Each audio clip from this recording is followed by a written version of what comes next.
Hey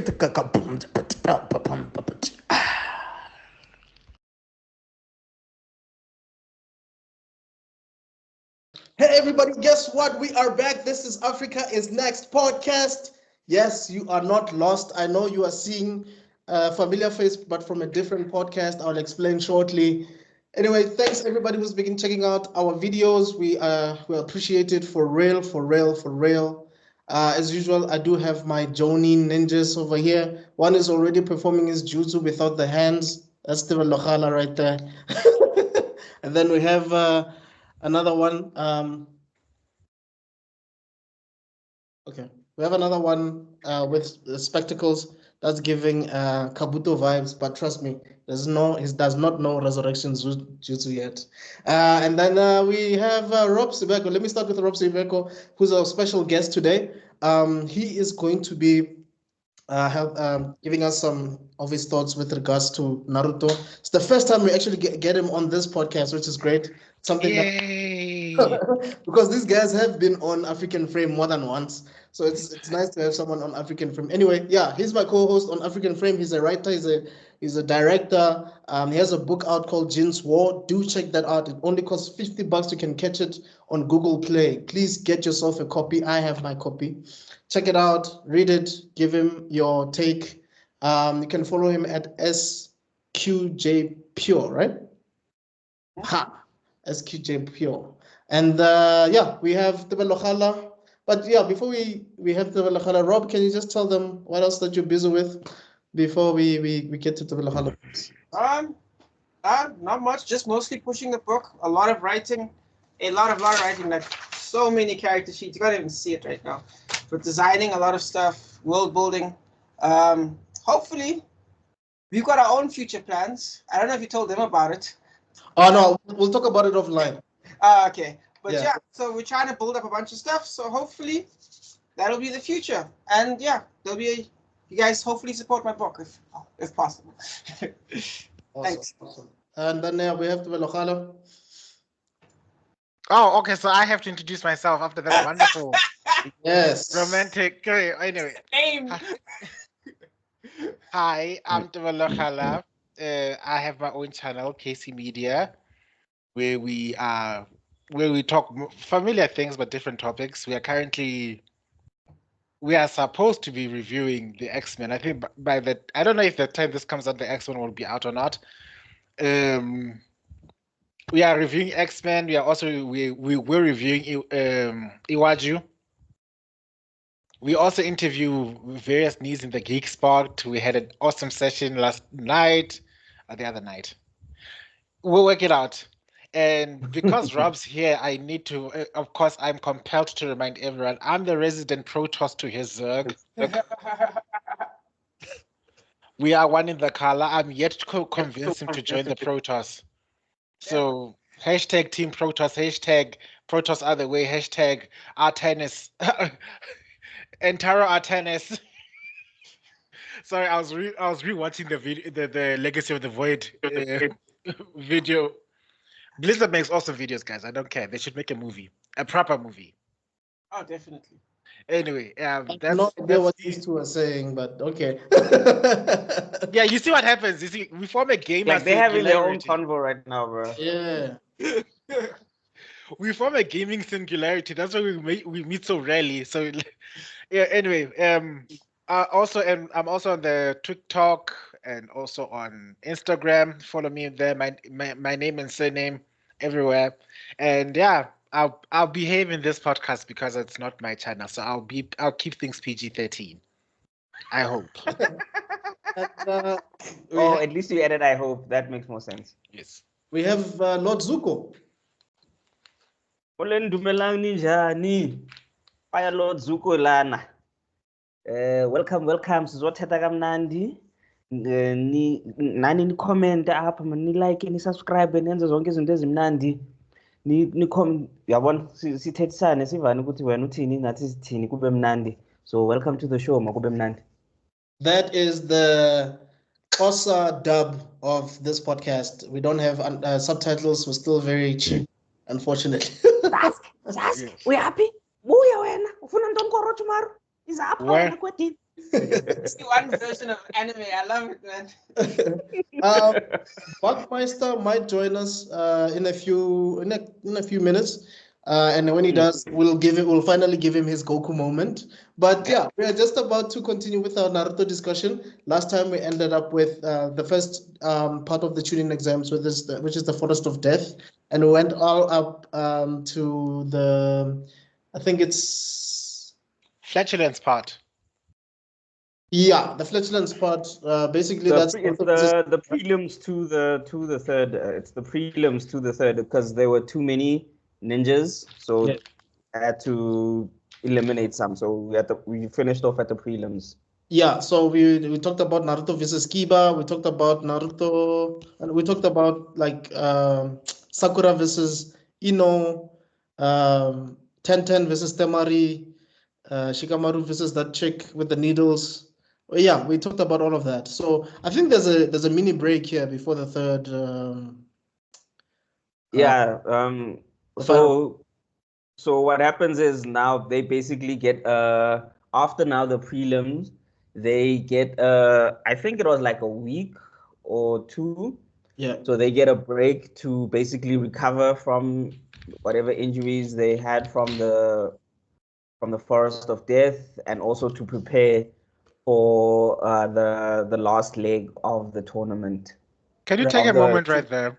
Just tuning exam. Sorry. Sorry to interrupt. I just want to imagine you fought tooth and nail for your life. You sustained some awesome injuries, and everybody says, just take a week, walk it off. Yeah, shake it off. What up next week? Yeah, just shake it off. It's one of the things I love about shonen anime is that the timing is continuing to the levels of injuries you sustain. Like, oh look, I got stabbed in the arm. Some of these injuries you take up to 8 weeks to recover properly. I'm not talking about like, oh yeah, no, it's combat ready, like proper healing. It should take up to 8 weeks for certain wounds. And next week, sharp, ne? Sharp. Crazy stuff, man. Sorry, next week, man, they'll be fine the next day. Some of them, bro. They're coming back even stronger. What did you do this whole time? I thought you're recovering. I lent you. I think that's why these shonen creators introduce a healer in the group. It's the only way to progress the story quickly. You have to get like a Dende or what's this? A white mage. No. You need to have the white mage. But in the what? Remember the white mage. Oh. But some of them, remember, because they're so powerful, they actually have a self-healing factor. Like Naruto's got a self-healing factor that's higher than normal. Already with the chakra. Yeah, with his, like, as a normal ninja, you have a self-healing factor. But because Naruto 1 has more than the average chakra reserves of a ninja, so his healing factor is already a bit higher. Yeah. And then you add onto that he's got the QB, then like his healing factor is ridiculous. That's why if you notice, they do make comments about it, like, yes, this guy heals like this, like he heals like too quick, man. Like the man was out yesterday. Today he's already running around ready. I like it's the way I remember it was in the very first episode where Kakichi said, like, if you keep doing this, you'll bleed to death. And then it's like, oh, let me heal you. By the time he takes out the bandage, the wound's already closed. It's like, bitch, stop flexing. I think the key was what is like, I can't let him die as a kid already. Yeah. All right, then heal. What else? Speaking of flexing, some of these W's were so clean, dude. I don't even think Shikamaru got touched in his fight. I don't think he got touched at all. So clean win. Honestly speaking, he's one of my favorite characters. He's on my top 3 favorite characters of Naruto of all time. That guy. I won't like. I don't know if we'll get to this. We're not spoiling anything, are we? People have watched Naruto at this point. No. By now. No, they've watched it. If you haven't watched it by now, it's preaching to the choir. It's preaching to the choir. It's not actually. Because when I was reading the manga hundreds of years ago, back in dinosaur times, and there was a panel back in Shippuden where Shikamaru seemed like he was dying. The way I panicked. You panicked that he's gonna die. No, like no, not him. I was like messaging my boyfriend, like, "Oh my god, look at that screenshot of the screen! Like, look, what are they doing to my baby? We must do something." Ah, So no, no, but Shikamaru was like, he's legit one of my favorite characters. because he's Not also because of very his relatable. powers, but oh yeah, he's relatable.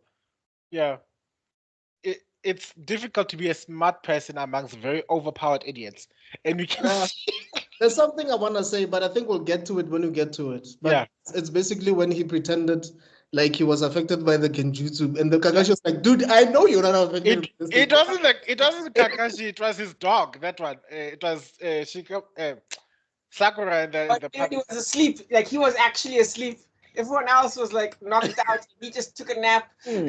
No, he wasn't actually. He was close. He was doing a bad job of pretending because the problem he is was he had his faking. eyes squeezed. He had his. The reason they noticed him is because he had his eyes squeezed shut. So he wasn't like this. He was like this. So and then that's why they noticed him. and then the dog bit him. Yeah. Anyway, so Hilarious. where we we're So talking about, they're about to take a break, and this is where enter Jaria. Wait, wait before Jiraiya comes in, Kakashi basically just decides, okay, I'm gonna focus on Sasuke. I need to train him a bit because he's gonna be fighting Gaara. Yeah. And then Naruto, I'm gonna pitch you with the the teacher who's training Konoha, the guy with the glasses. Yes, Oh. is it Ibushi? Ibushi. Forgot his name. Something like that. It's something like that. Ibushi Sensei. Yeah. Ubusa Sensei. Something like that. Ebi? Yeah, you remember that guy with the glasses? Basically, he's the one that's introduced in the second episode and second. Oh yeah, him. Yeah. Yeah. Mr. He's actually one of the people who were hating on him at the start. Yes. Yes. So I think they go to, is it the hot springs or something? I think that's where they meet Jiraiya because Yes, because that's Yes, that's where they they meet. meet Jiraiya at the hot springs because he was busy researching for his latest novel. And when we say research, we mean he was spying on naked women. Because basically, this guy was trying to teach Naruto how to walk on water using chakra. You know, Yeah, he was. I was about to say something very offensive about Jiraiya at this point. Because I was thinking, after all these years, come on, can't you get enough of looking at naked women? And I just Like, what remembered. kind of research is this? That takes you like 15 years at the hot springs. Like, what kind of research is that, dog? Well, he's a perverted sensei for a reason. Yeah. And also, how does fame work in the Naruto universe? He's one of the original three, dog. He's like one of the three most powerful people in the world. And you're telling me no ladies are paying attention? Not one. He has to try to sneak his game in. That's how bad your game has to be. You know how bad of a player you have to be? No, I think it's also the reputation of having been growing up as a creep your entire life. Like, And his books are quite explicit. So obviously the girls are like, oh hell no, we're not gonna give this They're guy. buying them. So this thing is like the guys are buying them. The guys Like, are buying them. single strange lady in the Naruto universe. Not one. You have to be a good author to have someone read your book while fighting. Like Kakashi couldn't just wait to finish this book while he's busy training kids. Well, this world, there's always one chick who's like, I'm totally into that. 100%. 100%. But just a thing, also remember, his research was also his excuse for his spying. Oh yeah. So he'd be going there and he'd be like, "Hi, I'm Jiraiya. I'm researching my book," but he's actually hitting up his little spy networks and stuff like that. So yeah, that's another reason why he's never in the village. Yeah. But anyway, that's when he took over, right? Obviously he sees Naruto and then he's like, okay, this is the fourth son. So I'm taking over, buddy. The guy's like, huh? Hey, yo. What did he do again? You know who I am. Don't act like you don't know. But for some weird reason, it seemed like Kakashi knew that was going to happen. Or am I wrong? Well, let me put it this, I hope so. Because it's kind of nonsense to leave him with, who is that guy? Like, do you know what I mean? Like, leave him with someone else. Like, mean, Yeah, really. No, Imagine. but guys, let's not disrespect Ibisu Sensei. He is an elite teacher. He might not be an elite ninja. He is a good ninja, but he is an elite teacher. He is competent enough to teach Naruto. Yes, that's true. But also, if you guys remember, later that evening at the rooftop, he does have a conversation with Kakashi about Naruto. Mm. And Kakashi was not surprised that he's training Naruto. Obviously. Like they had this conversation about, yeah, I know I'm gonna hand him over to you, whatever. I'm like, oh, so clearly Kakashi was probably aware that Jiraiya is around or whatever. I don't know. Maybe it was a plan they had. Oh, sorry. Go ahead. No, go. I was gonna say I think it's more to do with bloodlines. Like, oh, it's you. Oh, okay, now it makes sense who you go to because of who you've been with before. No spoilers, but you know what I mean. That's my thought process. Yeah. I'm also thinking the moment he appeared in town, Mr. Mr. Crystal Ball over here was like thinking, oh crap. Because somebody reminded me, like, this guy has been watching Naruto on his crystal ball for how long? Dude. And obviously he taught Jiraiya. Like, oh, taught Kakashi's like master. when you put it that way, Tebello, it sounds like Naruto should be visiting Special Victims Unit up in here. Got an old man looking at him his whole life up through a crystal ball, spying on him, Lang. But we have evidence, don't we? Well, I'd rather say it's more like him watching this poor kid getting bullied on DSTV. I know. Live on Mabaleng, guys, like live on Mabaleng. I can imagine this. It's like I was like, okay, let's see the Naruto channel. Look, the whole village hates him. Good. Character development. He's at the swing. Everybody's just talking nonsense to him while he's at the swing.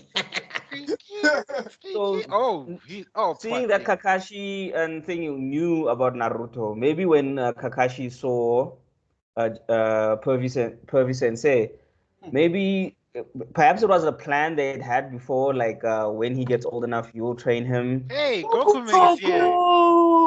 Yay! At last! Actually, no. I need to do my proper intro. From the mountains, I have come. It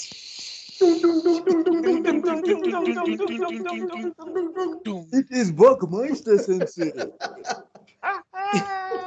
Jiraiya Sensei. Yeah, the perfect sages. Yeah, guys. Well, which brings me to the Hide your question. daughters. Oh God. That hand action, like, oh God. Oh yeah, Rob is joining us by the way, Buck. Rob, I bet you remember Buckmeister. So yeah. Yep, it's a good bet. Yes. What's up, Rob? How's it going? I'm good, man, and you? I'm all right. Just need a wallpaper now. I don't know who was talking. Who was talking? I think I it just was... wanted to ask a question. Like, if we had to choose which sage powers would you want to take? Which ones would you want of the three legendary sun and? I would rather be Orochimaru. I hate frogs. Jiraiya. Anytime. Snakes, I can't do snakes, and slugs are. I think logically Orochimaru, in terms of effectiveness, I feel like Jiraiya's only got the best effectiveness, but logically you'd pick Orochimaru, like, because it's like combination of different moves. Yeah, he knows so many forbidden jutsu, dog. Yeah. Yeah, is it? But not only that, he's like That's Ninja R. Kelly. I can't do that. With Pervy Sensei, he's very offense based. Yeah. With the Slug Princess, she's very she's healing based, more defensive. Defensive, yes. And then, but with Orochimaru, he's with Ninja R. Kelly. I'm actually gonna start calling him that. With Ninja Kelly, he's the balance between the two because he can defend and he can attack. But here's my question, with a follow-up question: is it because of his snake people, the snake mountain, whatever, or is it because of Orochimaru himself being a naturally curious, studying person? Because what powers do the snakes actually give? If I remember correctly, before there's a flashback with the wood guy. where you see Hashirama. already doing experiments on people before he takes over that area. So I feel like Orochimaru already had talents before the whole snake thing. Oh, you're talking about Yamamoto, right? Yes, there's a flashback with Yamamoto where you see Orochimaru. Yamato. Oh, Yes. Yamato. I just saw good news I playing this song like Oh, hey. Nani? So I feel like Orochimaru's already got a multifaceted list of talents. Though I will admit, in previous flashbacks, you never actually see anything. You just see Orochimaru saying the worst thing ever in his flashbacks. You never see him doing stuff, except for one flashback. It's just a thought, because I see with the frogs, as much as I don't like frogs, they're very interactive. Some are wielding swords, some are wielding weird maces, some, they're Some are smoking pipes. Yeah, some are smoking pipes, some spit goo at you. Hey, dog, with what the frogman did in this fight, I'm team frog, chief. The frogs in the That frogs. frog is holding a knife, dog. Like, what the hell? Then we've He's got a teams. lord, even, my guy. He's a whole lord.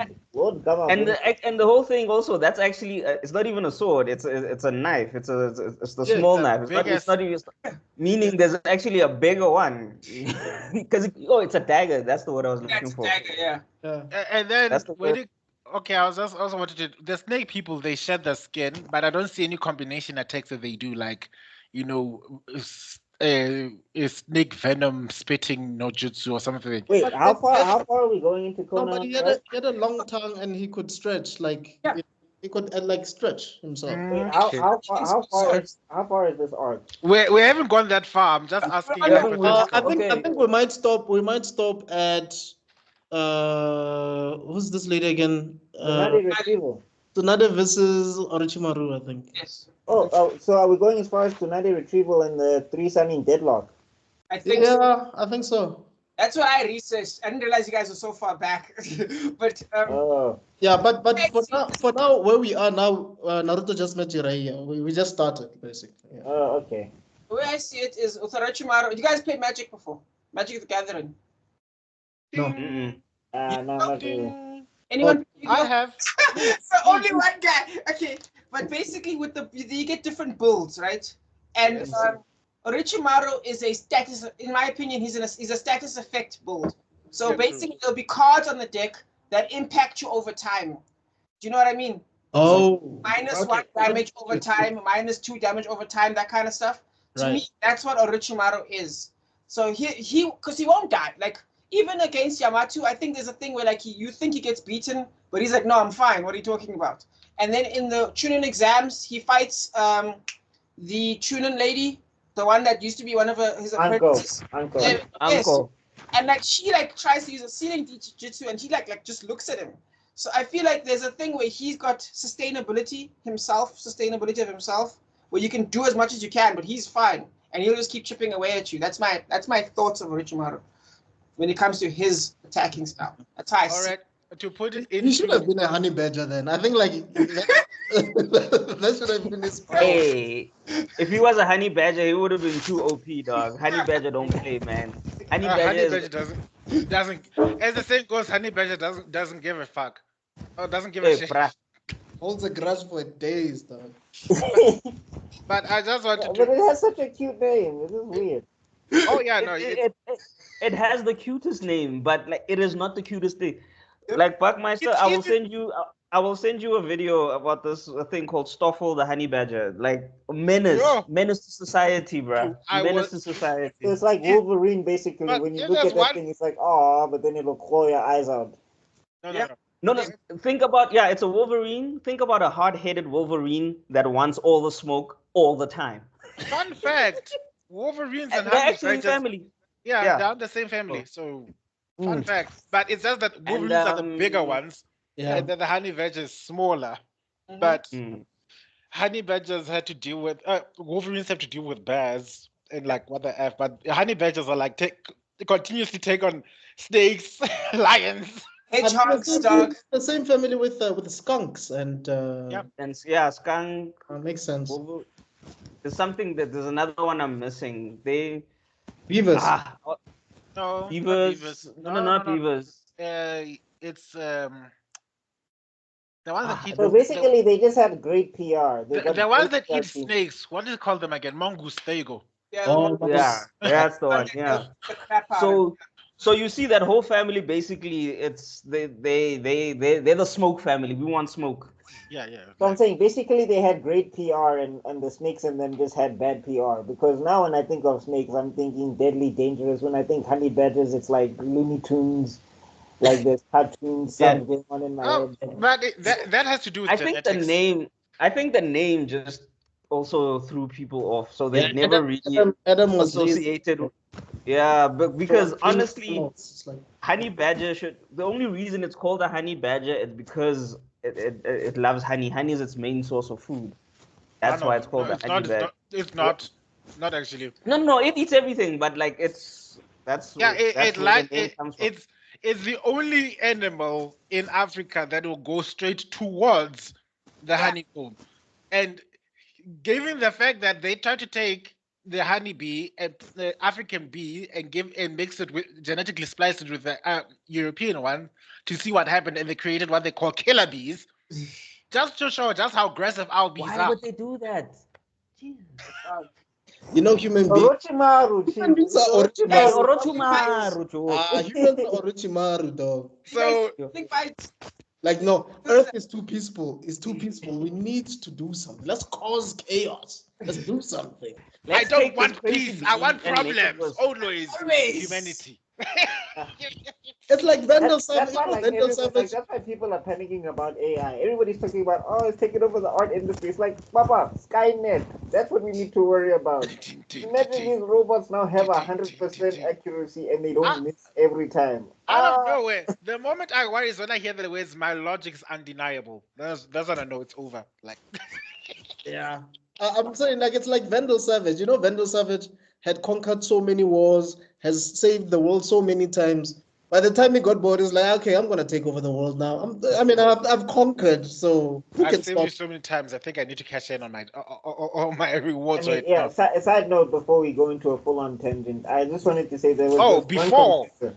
Yeah. I was Okay, about to before say we go before. further, before we go further, what's this? I was just about to say there was this one story I heard about where a computer literally switched itself off because it was designed to like improve the environment, and it like calculated that if it improved, like the only way it could improve the environment by switching itself off. And then there was another one where these two computers started talking to each other in a language nobody understood. None of the developers, anything, so they had to shut it down.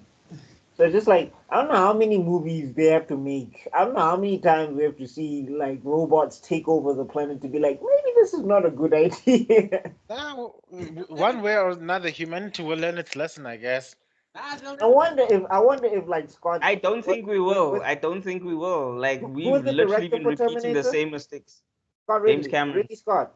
Oh, James Cameron. Oh, he was. Yeah, Ridley Scott was Alien, right? Yeah, James Cameron. I wonder if James Cameron is just looking at all these guys and I told you, I made movies about this. He's having nightmares every time. It's like he falls asleep.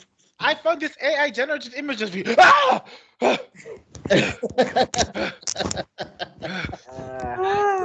Okay. Guys, what do you think the Navi are about? You guys are only catching up to Terminator. The Navi! You guys are so late. I'm worried about the Navi already. Yeah, the sky people. Is that why he's trying to find like somewhere to live under the water? Because he stays living in the submarine. Maybe he's figured out the robots can't get into the water, and he's like, I'll find Atlantis. I'll live there. It's fine. Hopefully, Namor doesn't trip out. Back to our regular schedule program. Speaking of water style, so you guys spoke about Jiraiya and Naruto. Yeah, they just met by the hot springs. They just met Naruto by the hot springs. So he just knocked out Ibisu, basically. Yeah. What a bad teacher. Ibisu was trash. You know what? These guys were busy giving him his praise. It's like he's a good Jonin teacher, guys. We listen to him. He's an elite teacher. He was prejudiced against Naruto. I think he's a genuine teacher. But it's just that, okay, guys, don't forget that Naruto's an idiot. Like, don't forget that part. But also, I think it's not easy. I could be wrong, but I don't think it's that easy to pick up where someone had started, like in training wise. because when Jiraiya came, obviously Jiraiya has more experience. So when he came, he had to also suss out how far Naruto has gotten in terms of his chakra control, everything, you know. But with Ibisu, I mean, he's busy teaching your Konoha Marus and stuff like kids, like people that are younger, way younger than Naruto, you know. And don't forget, Naruto had the seal on him, which was disrupting his chakra flow, so Oh he couldn't form yes, chakra properly. So it's that's not one of like the he was first things actually, that Jiraiya witnessed, right? yeah, he realized Naruto couldn't collect chakra properly. And So as much as I also we like want to hate on him, let's remember who he was teaching and what he was up against. I just like the way he figured it out and then he just helped him sort it out. It's like, oh, kid, do this. This. Hey, dog, knock him out. No warning, nothing. Like, fuck. No. Me, I have beef with the issue because basically it was that whole. He had an attitude with a kid that didn't even know that he had this thing inside of him. Hey, And, dog. Mm. Yeah. and then like beef, and then, like that's the thing people don't understand about Naruto. Like they don't show it as much. I mean, they do go into the backstory, but I'm saying that was 12 years of everybody hates you, and it's not your fault. Like you didn't even know, and you don't even know why. We were talking And you have about no idea why. we were talking about it earlier about how the third Okage was watching that on DSTV. It's 12 years of everyone hating him, just watching on the crystal ball. Like, I, oh, I, just I, rewind. I don't blame the third fully. My blame goes towards Danzo.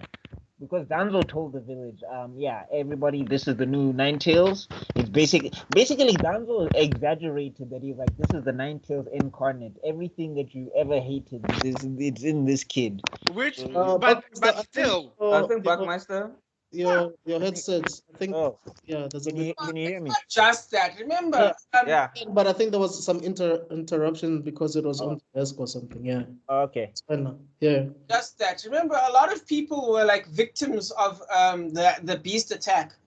Even Tsunade's assistant, the boyfriend, Tsunade's assistant, Shizune, yeah. yes, Shizune. the uncle was Tsunade's ex-boyfriend, and the ex-boyfriend's sister was killed in the beast attack. Do you know what I mean? Like everyone has like connections to the massacre of the beast attack. Yeah, because the other thing is that people need to remember, other like Jinjuriki, they were experiments. Like people were trying to control this thing, and then somebody died in the experimentation of what was happening. Right. The nine-tailed fox dropped in the middle of the city where Yeah. no one was prepared for it and took out like thousands. Yeah. I mean, it's tail alone, dog. It's one tail alone did damage. I'm sure. And remember, not to skip ahead, but also after Kurama gets free of the like Uchiha control, he decides, I'm sick of these humans. Like I'm so tired of being controlled. I'm so gonna blow up everything. Nah, but he been sick of the humans. Oh yeah. He been sick of us. So I'm just saying, like, yeah. So like, I'm saying Naruto's childhood, in a sense, people always be like, he didn't have it that bad, and I'm like, the child was starving to death. Now that's why you said it's Danzo's fault, and I do agree. Danzo has like 90% blame. But knowing all that and seeing it in his crystal ball, this man did nothing. Yeah, he did nothing. I think this is why Sarutobi had Asuma had a problem with his dad. Like, yo, dad, like you're too passive, dog. Mm. Yo, I wait, mean, again, dude came out of retirement, and on top of that, like, you have to walk the line of dictatorship, because remember, Hokage is not a dictator.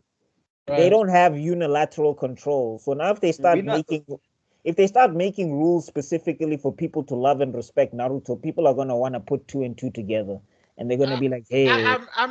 We're not saying love and respect Naruto. We're just saying look after the damn kid. Like make sure he's eating.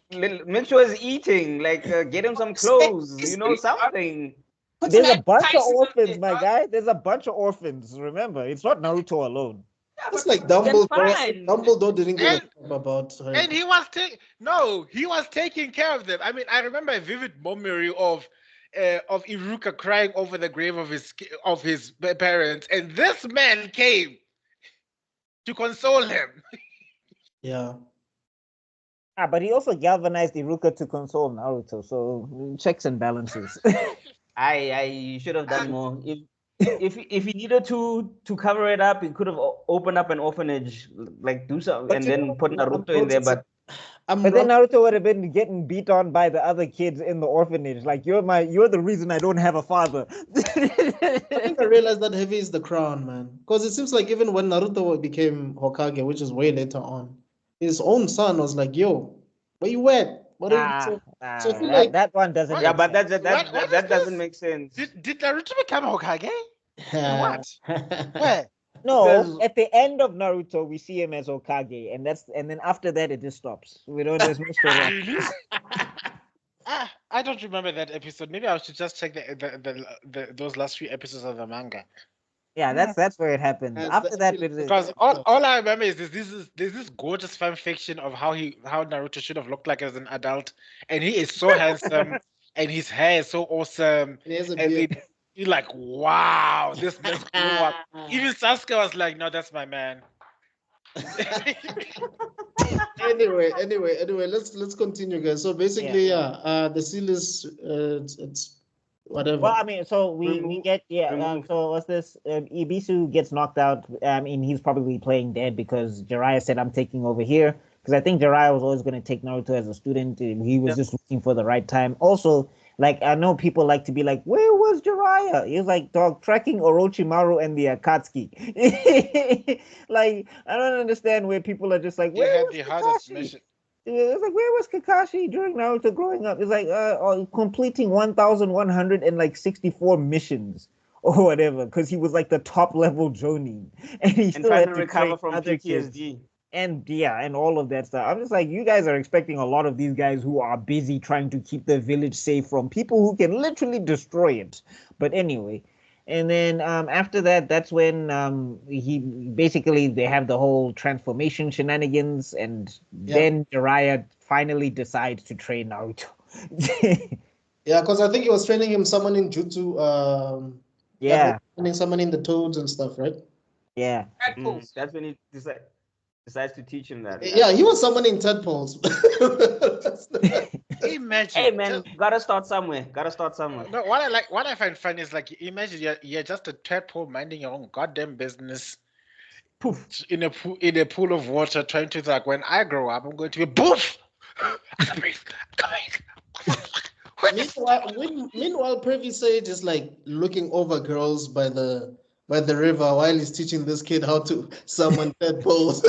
But also, didn't he do that? Heavy Sage is the embodiment of what happens when there's an ADHD teacher. You will hyper focus on the things that matter most, and you just give your student enough homework to keep him busy. Yeah. Like, take that stick and run up the hill. Fetch. But also, Hey, shout out to Mr. Ero Senin. At least he's not Orochimaru. He's not what's this? Why am I forgetting Roshi? There we go.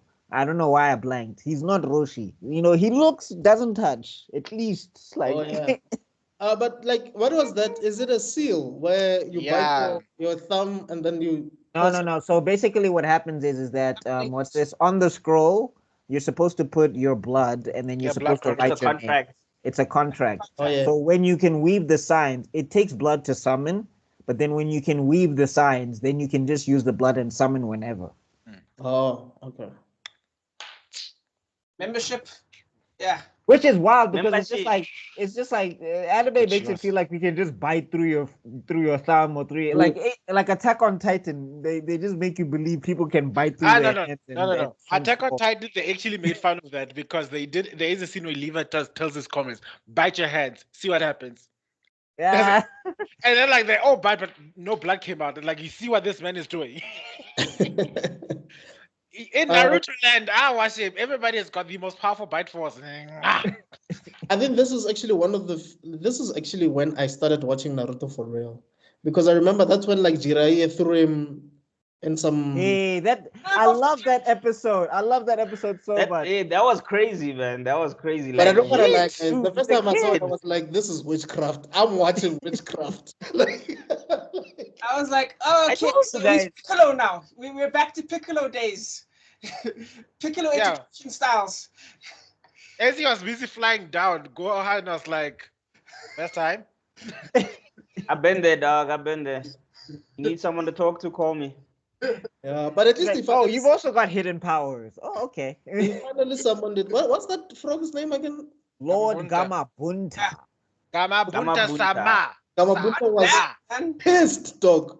Who Jirai, the what hell? the hell is going on? Like, where am I? Why are you summoning me in the middle of a gorge? Like, what is going dogs, Bro. And I love how Naruto was so humble the first time. He was like, "Nah, I was falling. I needed some help. So thank you for helping me out." And then Gamabunta just starts trashing him, and Naruto's like, "Yewen, I will not listen get to off me." your head.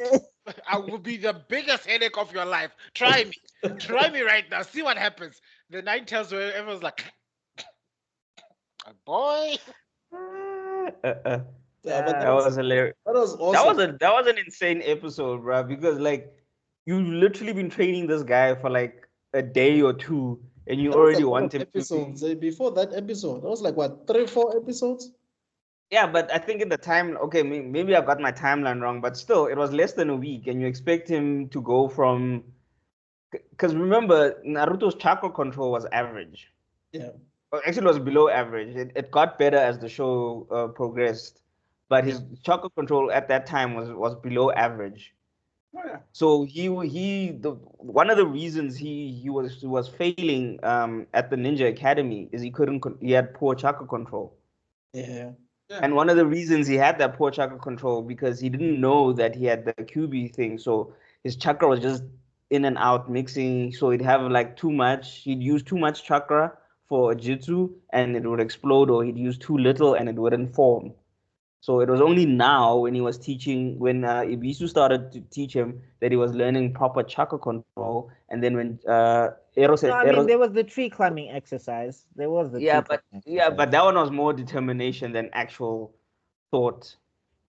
No, I mean Kakashi did explain it in Naruto and Yeah. Sasuke, they brute force it the whole way. But basically he did Yes. explain that the theory is that if you can control it and walk up the tree, you should be able to master any jutsu theoretically. Yeah. And then the water one is supposed to be a higher version of that, which means that now your chakra control is like S tier. So like it's B tier Yeah. for the tree because the tree is like a solid object, and then it's S tier on Mhm. the water because Yes. water is not solid. It's always doing its Very thing. Moving. Yeah. You have to adjust. It's about adjustment, maintenance. Mm. Yes.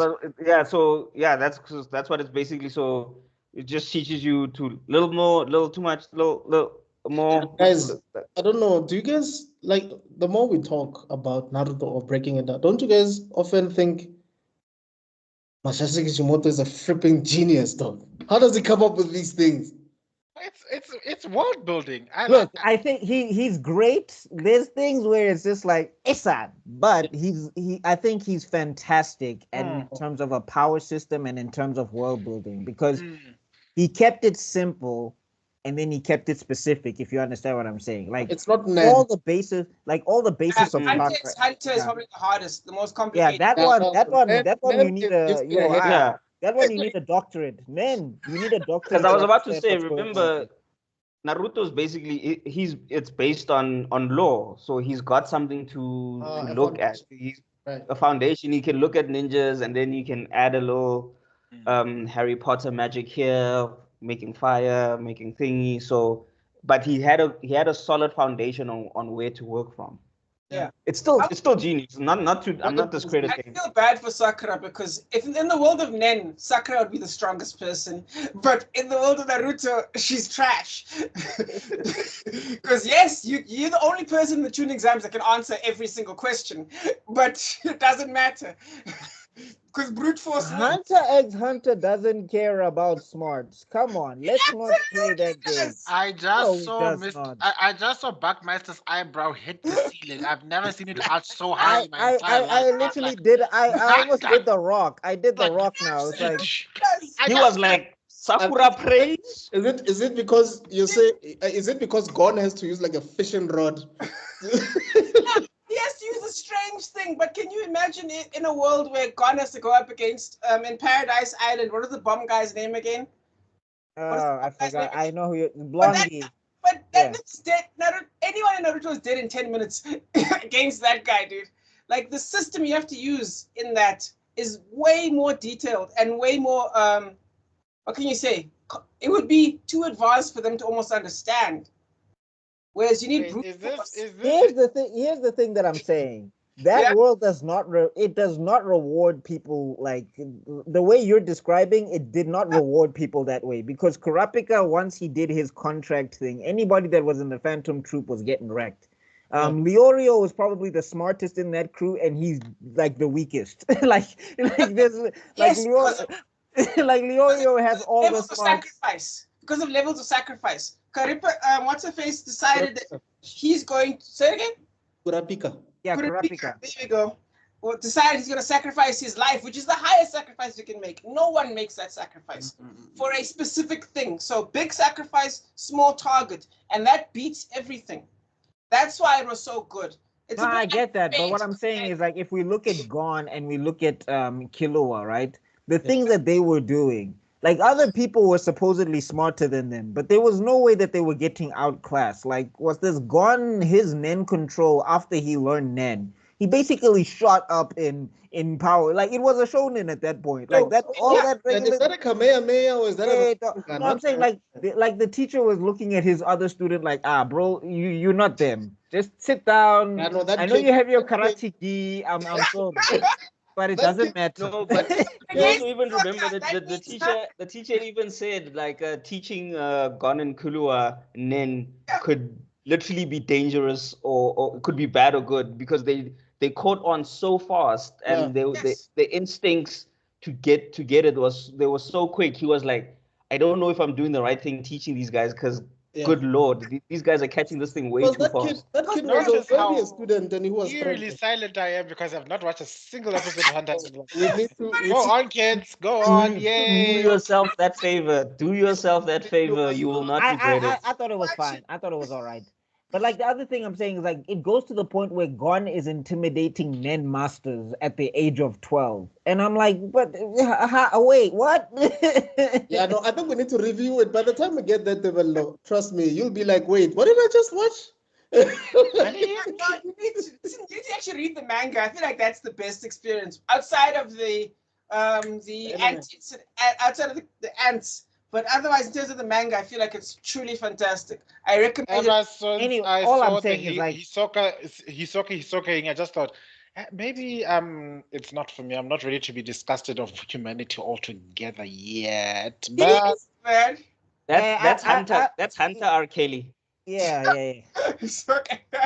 I love how people were trying to defend it and they were just like, no, he's looking at their muscles. It was like, yeah, he's really eyeing them glutes. He's all about that gluteus maximus for some I mean, he reason. literally said, "Should The I little finish?" boy- He's like, "Can I finish him?" It's like, "Finish him by what do you mean?" And then somebody said the hand action implies that he means sexually. It's like, oh god. Yeah, full PD. No, I mean, there is a scene where he's like, "Oh, Gon, you're getting so strong. I can't believe it. I can't wait to devour you when you're at your biggest." And it's like, oh, and I was like, whoa. Watch me on this That's image. why I still think Orochimaru would be like, no ways, dog. You are taking it way too far, my guy. You know what I mean? Like, no. He bit a neck. I'm Uh, sorry. He put mouth to neck. Like he does. Orochimaru would have been like, my nigga. Like, Well, the moment he saw Hisoka saw mouth to neck, he would have been like, oh. Okay. oh. Before Remember that this- scene in before this video gets in blocked, 7 Deadly Sins? Can we just go back to Naruto, please? Okay, before we go, Look, I remember that wasn't the scene? one. I want the records to show that I wasn't the one who threw everything past the PG mark. Okay, Okay. I was the pure one. Anyway. Before we go there, last tangent. Remember that scene in 7 Deadly Sins when Ban and Meliodas meet up? That would have been Hisoka and Orochimaru. Yeah, they blew up an entire building. Just playing. That was so crazy. Okay, back to Naruto. Okay. So yeah, So- he summons the toad. Forgot his The name. Toad Lord. Gamabunta. Lord Gamabunta. Gamabunta. And then what happens? He just hops around. Though. No, so Yeah, no, basically, no, Naruto says so- that, okay, so basically what happens is Gamabunta jumps up, Yes. and now, like, because Naruto's like, you go and respect me, I'm your master, jumps up, Naruto falls down. So then Gamabunta's like, you can't even stay on my head, chief. So what's this business of you, my master? Oh, I'm just gonna go off. I haven't been in the world. I'm gonna go get some me time. And Naruto's like, oh, so that's the game. I'm gonna stay on your head the whole day. I'm not going anywhere. And then Gamabunta's like, Sharp, you sure? And tries to do everything to take this. It takes him underwater, takes him into the sky, Oh, takes yeah. him into the forest. It's basically whatever it takes to get Naruto off of his head. Because like Gamabunta's petty. He's like, dog, I'm like thousands of years. I'm like old and everything. Why am I? But I can't lose to this kid. This kid's Yeah. annoying me. But also, like, I don't know who amongst us said that they would prefer being in the Naruto universe. Imagine minding your own business. This A huge ass gigantic frog just kept stopping No, planes in you front of need to be in the Naruto universe with plot armor. If you don't have plot armor, Chief, Straight up. it's one of the worst universes to be in. If you are fought a ninja, You're gonna oh be- my god. Like the worst. And look, and if you don't have plot armor, hopefully be a 10-10 where you're just there, but nothing really happens to you. You Yeah, are just that's it. living.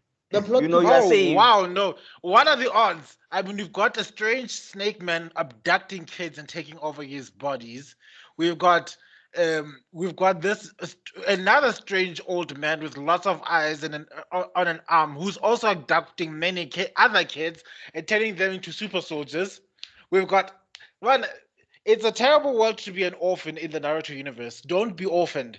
No, don't be born. Because remember, Chief, people who have parents are still going to go to the Ninja Academy. And what are you Just gonna like- do there? Yeah, can you imagine you're a store owner, right? You own a McDonald's in Naruto universe, right? It's a quiet day. Then in the distance you hear Shingo Tensei. And Shinra Tensei. then suddenly you're next to Jesus and you're like, what happened? Child, if I told you that, and then what makes it worse? You're busy chilling with you're about to go into the afterlife, getting used to their day. Like, I'm dead now. Oh, grandmama, zoop, back to the world of the living. Like, And my store is at least Shingo I Tensei. see And my your store store's gone, your stock is gone. Gohle go vaile fela. I honestly think at that point you'd be apathetic. You'd just be like, would you like fries with that? Or No, hey, Ichiraku Ramen Sensei, he showed us, bro. Like he set up after Pain came through, he still set up shop afterwards. one of that guy and the cabbage guy and Avatar the Last Airbender. Those niggas are hustlers for days, though. let me tell you something. Let me tell Dude you was like, something. hey, village If got I was- destroyed, but you can still get this ramen. If I was in that village and I died and I got back, who's watched Ice Age 2? I think it was Ice Age 2. Yeah. Where Let me remember it. where the rodent gets killed, where the rodent dies basically, and he sees himself going to the pearly gates and the nuts everywhere, and he's like, sees the biggest acorn he's ever seen in his life, and he's busy twirling it like, Okay, I remember that scene. and then just as he's about to touch, he gets brought back to life, and it's like, I saved you, buddy. I was like, who does it to bring my back? That's why I like the Incredibles, the first Incredibles, because this guy, he wants to, okay, let me say he wants to self-delete, right? Unalive himself. Yeah. Oh, So yeah. he jumps off a building, and then Mr. Incredible saves him. He sues Mr. Incredibles. He says, "Who told you to save me, dog? Like I didn't want to be saved." Like, and because of that, the government actually says no more superheroes. Like y'all just become normal civilians, get jobs and stuff. Because you guys are saving people that don't want to be saved. I get Which mad. Don't save her. Which You is don't wanna be wild saved, because don't I'm just save like, him. Mr. Incredible just saw a person falling. So he's thinking jiggy, maybe the guy tripped, somebody pushed him. I Yeah. gotta do my thing. Continue. It's like, why did you do that? I didn't want your help. I that's why there's this wonderful comic, this wonderful Superman comic where he stops a lady from killing herself the same way. He doesn't go and jump after her. He just sits there the whole damn day. Yeah. And she keeps on telling him, like, you could be saving people's lives out there. It's like, yeah, I could, but right now it's Yeah. about you. Yeah, I'm here, Chief.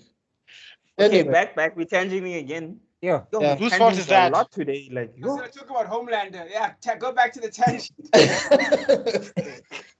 Now Homelander. Oh my god. Anyway. Yeah, back I to actually back, need to watch that. yeah. Okay, now we're gonna Speaking- really gonna tangent. No. Speaking about Okay. Homelander, I just want No, to no, say, no. I Okay, can't let's come wait. back. Come back. Let's Wait, come back. wait, Let's come wait, back. wait. Hold on, let me just finish my sentence. I just can't wait for the intro dialogues he's going to have between him and Liu Kang in the MK1.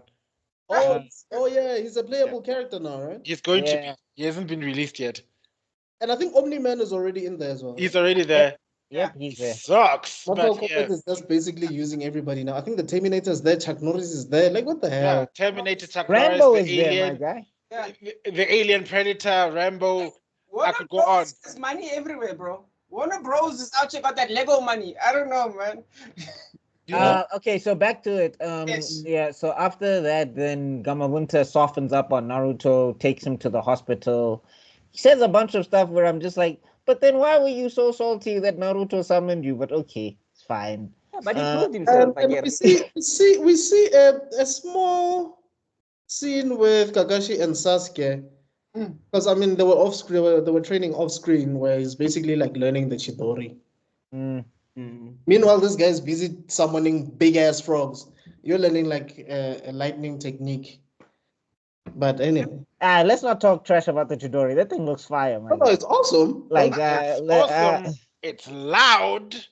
Oh yeah. But No, like, that's like what the reason I'm saying my this. issue with the Chichori. It's a No. they call it an assassination technique, but it's The so reason- loud, dude. I will hear that thing from like 10 kilometers They- away. What are you talking about? The reason I'm saying this is knowing what Gaara is gonna do in the future versus the Chidori, my man. But anyway, yeah. Okay. Well, the thing is, right, with the Chidori, right? Basically, when you're pumping it to be the attack that it's like, the thing is, like, Kakashi can use that, like, basically when he's, Kakashi, he can use that thing instantly. Yeah. Like, so if he's running up towards you and you have some sort of impenetrable defense, he doesn't have to do the hand signs and all of the, like, he did that for Zabuza because he was flexing. He was like, I want to show you how cool this thing is before you die. Even Zabuza, when he was dying, he was like, this thing looks cool. Yeah, bro. Like, he's holding the chakra in his hand. Even forgot that he's about to die for a second. He took No, it he was just glad. He's like, I can't believe I'm gonna die to such a cool attack. Yeah, that's so awesome. Finish me off, bro. I think he even looked at the dogs. He was like, bro. Oh, I think yeah, I was gonna he say. looked at the dogs. He looked at the dogs and he was like, bro, are you checking this shit? Like, That's he's so weird. Like, bro, I know you biting me. But like, bro, are you seeing this? Can I just mention about the dogs? I don't know if I was there or not. No, I wasn't, but is it me or was one of the dogs biting between Zabuza's legs? Aye, man. Wabana, you see, guys, let's go. Let's continue. Let's not answer that question. We don't want to get cancelled, right? Let's continue. Check out the manga. Check out the manga. Check out the manga. You brought up soccer like Check out the scene on Let's know something. Listen, Guys, speaking of Gaara, did Gaara already have the ultimate defense, or did he learn that in the gap between? No, he already had it. He's always had it. So he just left it out. You guys know what I mean with the ultimate defense, right? You know what I mean? Like, are you talking about the sand armor? No, when he fights the bone guy, he uses that like thingamajiggy. Did he have that always, or did he learn it later? No. That's later, but that's Sasuke retrieval Did he arc. learn it later? That's what He learned it later because remember now he like basically the way he used the sand before, it was basically just purely out of destruction. Like he never actually focused on defense because his defense was always automatic. And then when he came in, he became more balanced of a person, so he learned more. So using the freezer excuse. He's using the freezer excuse. You know that I've never actually trained before. So now that I'm actually training for the first time, it's different though because they actually, it's in the rules of Naruto. Frieza breaks the rules of Dragon Ball Z. Like you can't tell me now because he can do a push-up, he's a god now. I actually hit the gym for the first time in my life. No, I'm saying Frieza, he breaks all the rules because they never, like, basically they said that this is as strong as he could get and this is what he was going to be and he was supposed to be that. And then he came 4 months later, 4 months, and now he's met guys who've been fighting their entire lives. This guy was dead since the Frieza saga. Now he came back, Dragon Ball Super, Jiggy, he's gold, and now he's a god. And then he meditated in hell, came back, and now he's mastered his god powers. I'm like, okay, you don't care. You know what it reminds me of? It reminds me of, you guys have seen The Bridge? Have you guys seen The Bridged? Yeah. Remember that line that Vegeta used against Cell? Where Vegeta beats pre-perfect Cell? And then the Bridge I trained all day, and you're like, oh! No, how did you get this strong? How? Yes! Why? How did you become this strong? I trained all day yesterday. You think you're being cute, bitch? I'm I'm strong. adorable. No, my favorite one is when he saw Piccolo fighting Frieza in the second form, and he's like he could barely hold himself against on Earth, and then he's like, but now he's fighting Frieza in his second form. He's like, either Frieza's hit me so hard that I'm in a parallel universe, or power levels are bullshit. Bullshit. But can you imagine if Frieza was a Saiyan and he was Goku and Vegeta had to catch up to that? Right. Good lord, Never I gonna traded happen. Vegeta for this. Still Yeah. one of my Okay, favorite guys. ones. Anyway, Literally, back to it. we have spoken. We are on almost an hour. We've probably spoken about Naruto for 10 minutes, and we've been tangenting for the rest of the hour. Whose fault is that? I'm so glad I am the voice of reason in this episode. Everybody has been looking at me like this. Ever since that other episode where Okay. I wasn't there and it was the shortest episode you'll ever upload it. Everybody's been looking at it like, okay, so we know who the guilty one is, right? This is definitely your fault, bro. How is that my fault? How is Okay. it my fault? All right. So moving on then. What's this? Yeah. Then we basically going to the final rounds of the tuning exams, right? Yeah, basically. Yeah. I don't think we're not leaving. Wait. Which drama? Which drama are we missing? The tuberculosis guy dies. Remember?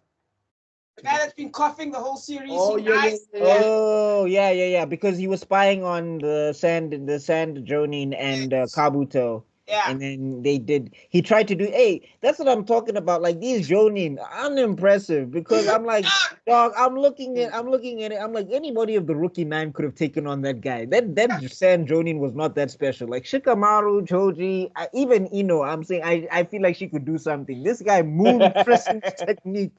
Moon Crescent, a bar off screen, dead. I was like, Because I think at this time they were just giving us like a huge backstory about Gaara, his mom, Yes. all that stuff. And then also we get to see Gaara body that dumbass who tried to kill him with the sound thing Yes. in the middle of the night. And I'm just like, It's bro, about time. have you not seen anything of this guy? Like, why would you want to one-on-one? Why would you want to 1v1 Gaara? Yeah, but around this time, Gaara Yeah, was I can do this, 3P. guys. And this is Gaara- where Gaara was starting to lose it as well. Yeah. Remember, I think he went. Is this no? This is after the. Okay, this is after the fights. No, in that week he went after Rock Lee, if I'm correct. In that week. Yeah. He tries to kill Rock Lee. Yeah. And then basically Shikamaru and Naruto step in to try and stop him, but they just got lucky that basically he decided, okay, I'm going home, because like nobody in that room would have been able to stop Gaara at that point. Because security is no. trash. Yeah. Who's against Gaara? Who? Saying is- Jonin have been trying to kill that man since he was like 6 years old, and they've been failing. Which Jonin do the Leaf Village gods?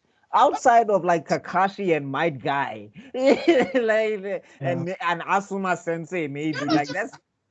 You gotta watch. That's your job, surveillance. Dog. It reminds you. Remember when those niggas from Orochimaru show up and try to catch Sasuke? They just show up They just show up in front of Sasuke. 5 niggas, and it's like, but how? They ninjas, bro. They trained Orochi. But I'm saying, Rob, Orochimaru was sitting right next to the third Hokage, and Sarutobi didn't know nothing. Yes, you're right. He was right there talking to him like, hey, I'm the Kazekage, we chilling, everything's cool. And he's like, Kazekage, you look healthy today. What's going on? And nobody knew nothing, bro. Like, they were the real ninjas. Even the sand dudes didn't know. Like they knew the dude's mannerisms and things. They didn't notice anything. Can we be honest and just say for this part of the season, the ninjas were ninjering? Hey. For a show about ninjas. Because we look at Naruto, we forget that this is a show of ninjas and infiltration, all of that stuff. Yeah. But what I'm saying is, the civilian president show up to that event as well? Doesn't he Yeah. show up? Yeah. Lando. The daimyo. The What I'm daimyo. saying is, if I were him, I'd be like, nah, y'all niggas are trash. No, but Y'all remember niggas are also, trash. Orochimaru knew the blueprint. He knew the weak spots. So Yeah, he was also it's a lead easier- ninja, so he had so much intel. There was like no chance. Yeah, I he get knew where that. to. No, I get all that. But I'm also understanding for a story that has to do with ninjas. I'd be thinking I'd also give a little more credence to espionage and counter espionage. Yes. I'd think like someone would think, oh, Orochimaru was here. He's trying to use the access codes he used 15 years ago. Fortunately, when he left, someone was smart enough to think we should change Change these access passwords. codes, change these passwords here and here and here, and then Yeah. make it look like his passwords worked. Yeah. But then when he came in, would know. Someone, trust me, Shikamaru's dad is supposed to be a genius too. Why wasn't he geniusing at this point? Exactly. Have you guys seen Odyssey? You guys know what Odyssey World is. Yeah. Have you guys seen that meme of this? Y'all niggas are trash. I know I'm fired, but I want all of you to know you're trash. That sounds familiar though. No, I'm did saying you I see think the that? thing is though, it's like you have to also remember, right? With what's this? Because he infiltrated the village early, so he infiltrated via the forest of death. So it's very possible, and also he had Kabuto as well, who nobody suspected, who was also again feeding him information on the inside. So even if they had counter espionage, Orochimaru was so cold with his game, he had already set up counter plans to their counter plans. Yeah, and he grew up in Konoha, so he knows the shortcuts, the routes, No, but I'm saying outside of No, even but him, he's if they saying like tried even to if they change it. changed them, Kabuto was still there. Like remember that route A that we were gonna use to go in? It's actually been closed now. We gotta use route C. That's the new route that we can use. Which brings me to my next point. It's my same argument that I have with Aizen in Bleach, by the way. It's like, yo, yes, he grew up in Konoha. Rapong. Ah. Are you telling me nobody has been doing that research on somebody that grew up with their entire lives? No, I mean, thingy. That's what Jiraiya was doing. Jiraiya was trying to find out what this guy was doing and why he was doing it. He just could never figure out Orochimaru because Orochimaru was. Yeah, which brings me to the case. Jiraiya is a Goku of the Sun. Why would you send the Goku of the Sun to go up against a genius? Fight me, fans. Fight me. Jiraiya is the Goku of the three Sun. He's the dumbest. Yeah, you're trying to make him go against Piccolo. Like he's not gonna figure him out. In a game of intellect, I'd say if in a game of fist versus fist, yeah, perfect character, good, yeah, go ham. Yeah, what's Date doing? What's his name? Is it Date? The nigga with the scars. Danzo. Yeah, he's like the head of the spy division. What was he doing? Oh no, the root. No, I mean, like he was trying to focus on like gaining control of the Jinchuriki, and he also wanted to be Hokage. And I think he even works with Orochimaru at some stage because Orochimaru gives him Danzo was Danzo was shady. The nigga with the scars. Ino's dad. No, that's Shikadai. You're thinking about Shikadai. No, that Ino's dad is the other guy. I forget his name. Ino's dad, yeah, he's a completely different person. Yeah, he doesn't have scars. Shikadai is the one that has scars. Like a cerebro of his own of sorts. Yes. I think Masashi just read X-Men. It's like, okay, I'm gonna make Ino's dad use cerebro. Yeah. Okay, but anyway, let's get back to the end of the Chunin exam. So we get Naruto versus Neji, which is round 1. Yeah. And that's where basically, I mean, that's the first fight. Yeah, it's the first fight. I mean, like some people have. It's not the first fight. It's not the first fight because remember, wait. It has to be. It's the first fight of that round. Of those final rounds. Okay. Wait, Naruto doesn't fight first though. Are you saying Shikamaru? No, Naruto fights first. No, he can't fight. Oh no, you're right. Neji. Right. Yes, Naruto versus Naruto does fight first. You're right. Yeah, Neji. So basically, that's where we get the whole speech about the destiny, and this is where we get the whole Neji was right, and Naruto betrays its own themes, and it's not as good as you remember, and all of that stuff. This is where it spawns from. That's where Neji also reveals his scar, or his mark, the curse mark. Yeah. And we know in the That's manga it looks like we know what it looks like. I'm not gonna say it. I don't want us to get Swatch caught. sticker. Oh, Thank Lord. you, Tebello. But anyway, You should summer be goose stepping as we say it. guys, who invented this whole thing of backstories during fights? Like, which author started this thing? Because we see it in Bleach, we see it in Naruto, we see it in One Piece. Like, dog, you're telling me your life story. We're supposed to be fighting now. Let's. It's the tuning exams. People are watching us. You're busy telling me about how when you were a kid. Like, dog.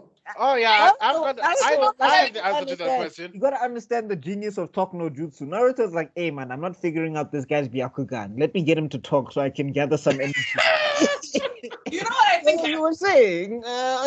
Come on, Nine Tails. Like, Baba, tag in here. I think it's a reversal of, remember in the past that people used to yell is eagle fist attack. Remember they used to do that? Yeah. And that's dumb. So I think what they tried to do is they tried to explain the attack first, and then it kind of expanded in a weird direction where they started over-explaining to the point where they included your backstory as to why the attack is there. Yeah, like it's a family attack, it's a family style, this and that. And then it just became worse and worse, and then Naruto just became the embodiment. Yeah, I mean, I think there's other older manga I believe that have done this. Yeah.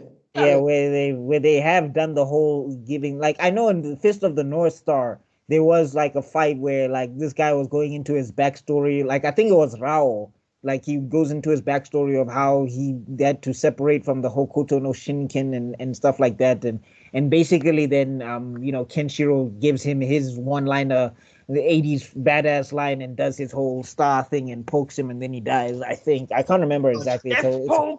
But the thing about these backstories is by the time the guy's done with their backstories, you don't want them to die anymore. You're like, dog, don't kill this guy. Oh yes, because it's a story. He just needs a hug. He just needs a hug. That's kind of the point. I mean, like if we go back to the Land of Waves, the reason why Haku was so tragic is because once you hear about what happened, you're just like, I know you just maybe bodied Sasuke, but Please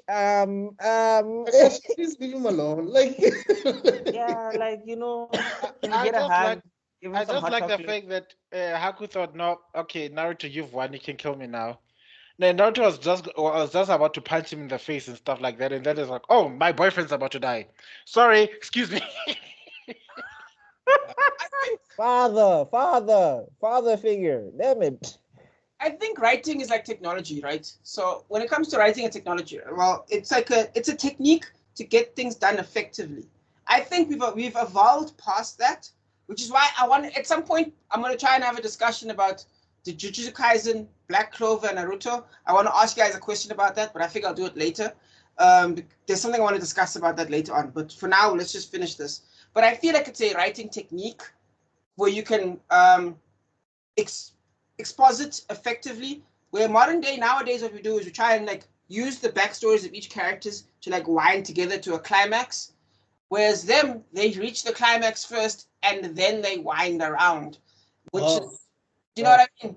Right. They meet the impact and then they start doing the talking, which makes more sense in like it's more real lifey. I mean, usually it's when you're busy lying there on your deathbed, that's when you can tell your life stories. Like, oh, okay. Like when Vegeta was crying to Goku, telling him, "Yo, dog, kill this guy. He killed our entire race. Yeah. Hey, yo, dog, I'm dying, but yo, please kill this guy." Yeah. Don't show mercy, Kakarot. He doesn't deserve it. Unless we did everything. We did everything for him. We did everything he asked for and more. You took it to the guy who saved your life. Yeah. From Krillin like decapitating you. You're talking about that guy, not to kill to kill this other guy. Good luck, buddy.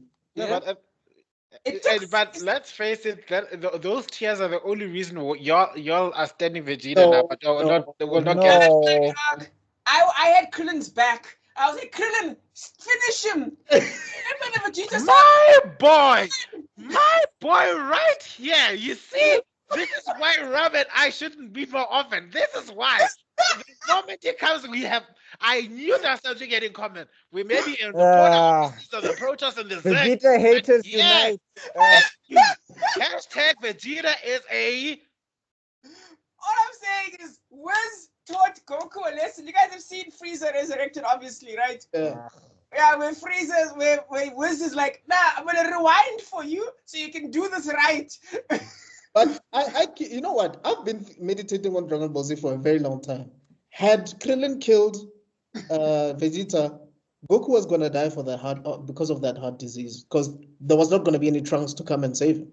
There was also going to both Krillin and Gohan would have been dead because Golden would have frozen time and secured them. So yeah. So Vegeta had to He had to be there. But how could they know that? I'm just saying, in hindsight. Actually, there's a thing that we're gonna get to when we get into the later arcs of Naruto, because that's also something that apparently plagues the Naruto fandom all the time because people are debating. But anyway, back to this destiny thing, because I feel like it's a very important thing to touch on. The fight was all right. I don't think it's some of the best choreography. I think it was like decent choreography. I think we get that fight choreography in the anime was stolen from Cowboy Bebop the movie. Oh yeah, when Neji is beating Naruto, clip, yeah. It's bar for bar. It's one for one, yeah. 1-for-1, dog. Stolen. Yeah, but I'm saying it's not the best choreography in Naruto. Like, I think it's like decent. I think like the highlight of this particular arc is still from the last one with Rock Lee and Gaara. I think like that's the But like this one, we remember it because of the philosophical debate. Yes. So and then I think the thing is like what this. I'm team Neji is wrong because simply the series proves that he's wrong. Like, I think everybody is like, oh, Hokage are made and all of that stuff. And because Naruto eventually gets Jesus powers, everybody's like, no, Neji was right. So this is, and it's like, those are two different things. One, those are two different things. Two, Neji's whole point was what you are, you cannot change, which doesn't gel with what the series is, because every villain that we come across are supposed to be these cold-hearted monsters. Naruto talks to them and then they cry, effectively proving that you can change what you are. Fair enough. That's the whole point. And the whole point of the series is to break the cycle of destiny per se. And it also points out that Naruto, his argument that nobody changes, I think the biggest fallacy to that is the fact that all the villains changed to become villains. Naruto just brought them back. Yes, that's true. So the thing Neji's trying to fight, that they should have been arguing about, his argument was really against that everybody's going to become evil, and Naruto's the one person who stood there and said, no matter how hard you knock me down, I'm not gonna change what my beliefs are. And he's the living proof, because in his entire life, he's the only person who's been defending the undefendable. But I think also, like, the people that are on Neji, like the who say Neji was right, don't they realize that Neji also says that he was wrong in the long run? Like, no, because remember now they're just like, oh, that's just the story, making the story and what. I think there's almost religious element to it, because I feel like one of the elements that is involved in the Toku no Jutsu, right, is there's an element of when the villains are like, I don't want to go too religious, but like the element of like, I've gone too far. Do you know what I mean? And then Naruto proves that no, you haven't. You can still give yourself and change. Right. You know what I mean? That's why I feel like the Zabuza one is almost one of the best ones. Almost one of the best Toku no Jutsus is actually one of the first ones, the Zabuza one, where they almost feel like they're beyond redemption, but Zabuza breaks because of Naruto's willingness to like, I don't want to go too religious. I want to go like, his like strength of like. Well, I don't even say you need to say it's religion. He's basically saying that, dog, you're a human being. This business of you being a monster, you're faking it. Like, you're making this thing up in your head that you're something that you're not because you had a hard life. I think that the thing that irks Neji the most against Naruto is because Naruto continuously and persistently sees the good in people, despite the overwhelming evidence that comes against it. Like, I see you, I see the evil, but there's still good in that man. No, I mean, like that's why he lost it when Hinata was just like, bro, you don't need to suffer this anymore. Like, we can change what the Hyuga clan is. We can figure something out. And he's just like, No, Get it. but then that's the hypocrisy of Neji, because if he was accepting of his destiny, he wouldn't have tried to body Hinata in the middle of the tuning exams. Because he's lashing out. Yeah, he wouldn't lash Yeah. out. It was bitterness, though. He was angry there. Yeah, he was lashing out. Yeah, but I'm saying, like, that's the thing. He can't be angry. Like, he's angry at his destiny, but then he's telling people to accept the destiny. So it doesn't. It's like that's the brilliance of that character, in a sense, that what Masashi was doing and what Masashi does well is he can illustrate the hypocrisy Yes. of a character, Yes. like, to a T. It's just hyper realistic, by the way. Which actually brings up a good question, actually. Have you guys? Okay, so wait, do you guys agree with Naruto? First of all, let me start with that. Like, do you think Naruto is right? Yeah. Okay, in that case, How to Train a Dragon #2. The one I hate. Is the one that basically argues that no, some niggas need to die. You think about it. It argues some niggas need to die. Because the bad guy there, right, will not be talk no jutsu. Remember? Because he tries to talk no jutsu him, and then the bad guy's like, no. So then he has to kill him. That's one of the main themes. Yeah. So now, if you guys, based on Naruto's themes and the Dragon Age, How to Train a Dragon 2 themes, do you think they were wrong to kind of preach that to kids? No, they were not wrong. Here's the thing. I think the thing that we need to be careful of is that, I think the thing that we need to be careful of as a society is that what we do is that we don't really ascribe value to life. We kind of ascribe value to things. So in the pursuit of things, people will say, okay, I'm allowed to be this way. And it does take it to a point where you don't have an option. But after that choice has been made, there should be some reflection to be like, how did we get here? Yeah. I think that 100%. what Naruto does is that it always does this thing of how did we get here? Yeah. So I think if you have the action or you have he had to kill the bad guy said no. But if you don't ever go back into that dude's story to learn how he became this way, you're just going to create space to create another guy like that. Yeah, 100%. And it's going to continue until we blow ourselves up. Right. So I think I the just power want of Naruto. Yeah, sorry, go ahead. That's a finish your wise sentence. moment for the Finish. day for sure. That's your wise moment for the day. Finish the So I'm saying sentence. the power of Naruto is to say that even if something is supposed to be even if something is messed up, if we don't investigate, then it's never going to change. And if we investigate, there's a chance that we can take something that's messed up and turn it into something better. And on to my comment about How to Train Your Dragon 2, I was about to say, Android 16 communicated the same thing better. Because when he told Gohan that some people who words cannot reach. Yeah. Yeah. So Even Alfred said it in the Dark Knight. Some people just want to watch the world burn. There's no talking to this guy.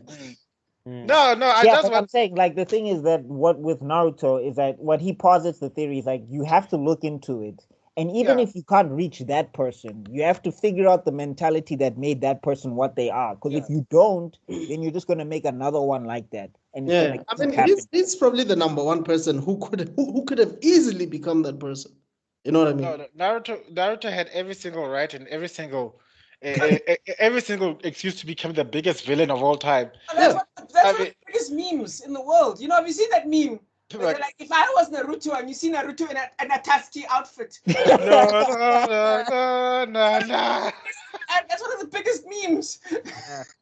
But I think that's the other thing is that's why it was brilliant with Iruka and also Mr. Ichiraku Ramen Sensei with what they did for Naruto. It's there was somebody there to tell him that they weren't there enough, but at least there was somebody there type of thing. And they were there in the most important parts, because if there's one thing people forget about Iruka, it was Iruka's words that convinced Naruto to come back, because it wasn't everyone was like, he's the demon monster, blah blah blah. It's he's not a monster. I've seen this kid. He doesn't give up. He always keeps trying. He's not the Nine-Tails demon. He's Uzumaki Naruto of the Leaf Village. And then you just see Naruto falling. He took his time though. It took you 12 years to tell this nigga that. But he wasn't telling that child that. He was telling this opponent. The child. No, but I'm saying the thing is the brilliance of it is that Iruka was also like the other villagers until the third had to tell him that the reason why the fourth did that was to be a hero to the village. So you need to be in this kid's corner. Like somebody needs to be in this kid's corner. Can I say And something quickly? yeah. Before Sorry, go ahead. we finish with this situation. Were you guys looking forward to Neji fighting someone else other than Naruto, whether it's Sasuke or Rock Lee? I know the story had changed at that point, but you remember there was a build-up where Rock Lee was like, "Yo, I want to show Neji, I want to show you what I can do," and where we were like, Sasuke is the new smart kid of this year, Neji was the new smart kid of last year, like the new protege. Yeah. I mean, I wasn't looking forward to Sasuke versus Neji. I mean, that could have happened, and I would have been cool with it, but it was whatever. Rock Lee versus Neji, it wouldn't have had the impact if we hadn't have seen Rock Lee versus Gaara. Right. So, because remember, at that point, we didn't know what Neji could do, and we didn't know the extent of Rock Lee's abilities. Right. So the whole thing of, and also the reason why the build-up for Naruto versus Neji was bigger is because of Hinata versus Neji. Right. Yeah. And we were also looking forward to Sasuke versus Gaara. Yeah. Right? Yeah, that was absolute. That was never gonna change. So But- I think. Anyway, sorry, Rob. No, I was gonna say, I think Gaara versus Neji probably would have fallen apart because big time. Gaara would have started small. He wouldn't have started immediately on Gate 7. You know what I mean? Oh, you mean Rock Lee? Yeah. Rock Lee would not have started immediately on Gate 7. So I think that would have fallen apart. Whereas Gaara versus Neji also would have fallen apart because Rock Lee's not letting Neji touch him. So that's already falling apart. And as far as I know, Neji hadn't turned his attack into like a sword yet. I think that happened like later, where he extended the reach of it. You know what I mean? Yeah. So it would have fallen apart immediately, so waste. And then Rock Lee would have been a waste. Tenmaru would have been, I think that would have been more interesting. What's her name? The fan chick? Is it Tenmaru? Temari. Tamari. There we go. That might have Wait, been. was that even gonna be a thing though? What do you mean? Tamari versus who? Temari versus Gaara. No. Tamari versus Neji. No, this is Oh, Neji. Tamari versus Tamari Neji. versus Gari, Tamari bails out immediately, I think. Yeah. Yeah. She immediately, because she knows. She was gonna. Also, it would go against the mission that they had at the time because their whole thing was them infiltrating the Konoha to execute the Konoha crush. So great fight, and I do like how Naruto. I mean, it people always want to say that it's a pothole how Naruto won, and I guess you could argue it, but I mean, I didn't mind it. I was just like, yeah, okay. That's fine. I mean, some What's here to the ground? Wait, But it just what- shows the Byakugan, Naruto's spirit. But also, but people forget that Neji was exhausted at the time, so it was out of chakra. Remember, it's a nine tails chakra. The Yeah. the Bakugan at that stage, Neji needed chakra to activate it. It wasn't just active whenever. So it's not that yes, if Naruto hadn't used, let's say, used that move, but without the Nine Tails chakra, then Neji wouldn't have been exhausted with the chakra. Then he would have seen Naruto. Immediately. But he was exhausted, and now his Bakugan was off. And people Also, I'm sick of people acting like Neji didn't have an advantage as well. They always go, "Oh, well, Naruto had the Nine Tails." Yeah, Neji had the Byakugan. Yes. It's one of the most powerful dojutsu in Part 1 that it can block chakra points. Yeah. Like, he hits you with the 32 palms and you're a regular ninja. You don't have a chance. Like, that's regular it. ninja. You're a regular person. I feel like Ty Lee should have had the Byakugan in the last episode. But does Neji touch? 8 trigrams. That's my question. Does Neji touch Tenmaru? Tamari, he Does can if he makes because the thing is he's also a strategist. So, and remember, he did fight Kidomaru. That's in the Sasuke retrieval arc. So he did fight a ranged ninja before. So I think the only thing he would have to do is he would basically just have to, I don't know if he could move rotation because he could do rotation in the air. So he basically have to combat her wind powers with rotation in order to try and close the gap. Correct me if I'm wrong. But does Temari know Taijutsu though? Yeah, but He's not She strong. doesn't matter. Remember, But she's not that strong. Yeah, but also it's not the same level as Neji. It doesn't matter because gentle touch. It's Gentle over. touch. Oh, there goes your arm. There goes your other arm. game over. So what's the point? I just wanted to note at this point, if correct me if I'm wrong, but or either in some of the novels or something, they mentioned that the Bakugan can actually pinpoint the chakra points of projected attacks, so they could actually nullify jutsus mid-air. What? I think that is It was a concept. I mean, he does it. Yeah, I mean, technically, he does it with Shikamaru in the Sasuke retrieval arc. Yeah, so it does count. it does make sense, but how do you cut the wind? Yeah. How do you cut the wind? If the wind is generated by chakra, yes, you can. You Well, just the need to- only thing I'm you thinking just need about to- is his force. What's that attack that he does again? Rotation. Yes. Yeah, if it goes against the wind, like if it pushes against the wind or whatever. That's the only. The chakra is here. He's over there. By the time we reach there, it's just wind, isn't it? Yeah, by that time, Well, I mean, it depends because, like, with Gaara, when he's throwing projectiles at you, like something when it's chakra infused, like until the attack dissipates per se, and it's not like sage mode or whatever. Until like if it's like chakra direct, it's supposed to be chakra infused until it reaches the opponent. Like that's supposed to be the idea. Mm. Like it's why when you throw a kunai, even if the kunai is still flying, like the chakra doesn't dissipate until it hits the target or whatever. That's supposed to be the idea. Well, I mean, that makes sense. I mean, it's still a flying object moving at like Mach 1 at your head. But I get what you're trying to say. No, I hear you. Okay, no, fair enough. Also, that wind like. Well, I mean, I also see what what's you're it? saying. I also see what you're saying because Like I mean, that wind was cutting stuff like trees and. yeah. Once you reach the third bubble, what are they called? Those three dots. Yeah, the 3 dots. Yeah, once you reach a third dot, yeah, then it starts cutting, I believe. I think it's a third dot that starts cutting. Mm. Basically Okay. becomes a Anyway, sickle. so then Yeah. on to the next It fight is out. after Naruto and Neji. What's this? Shikamaru- I did find it heartwarming with the when Neji does find out the truth. It was a catch-22 with his dad. I also see when people say that his dad didn't have a choice because basically they were just gonna mind crush him until he did it. But he actually was like, bro, I killed the dude. Like they can kill me, and then we can square it off because like this is bigger than the Hyuga clan. It's the village. So I felt like it was still the brother Hisashi making a choice, but it was limited. It was limited in scope, and like those leaf elders. I hope Hinata, when she took over the clan, she kicked all of them out. She was like, everybody get out. Yeah. You're lucky I'm not Aizen because I was gonna Central 46. Yeah, lessons. No.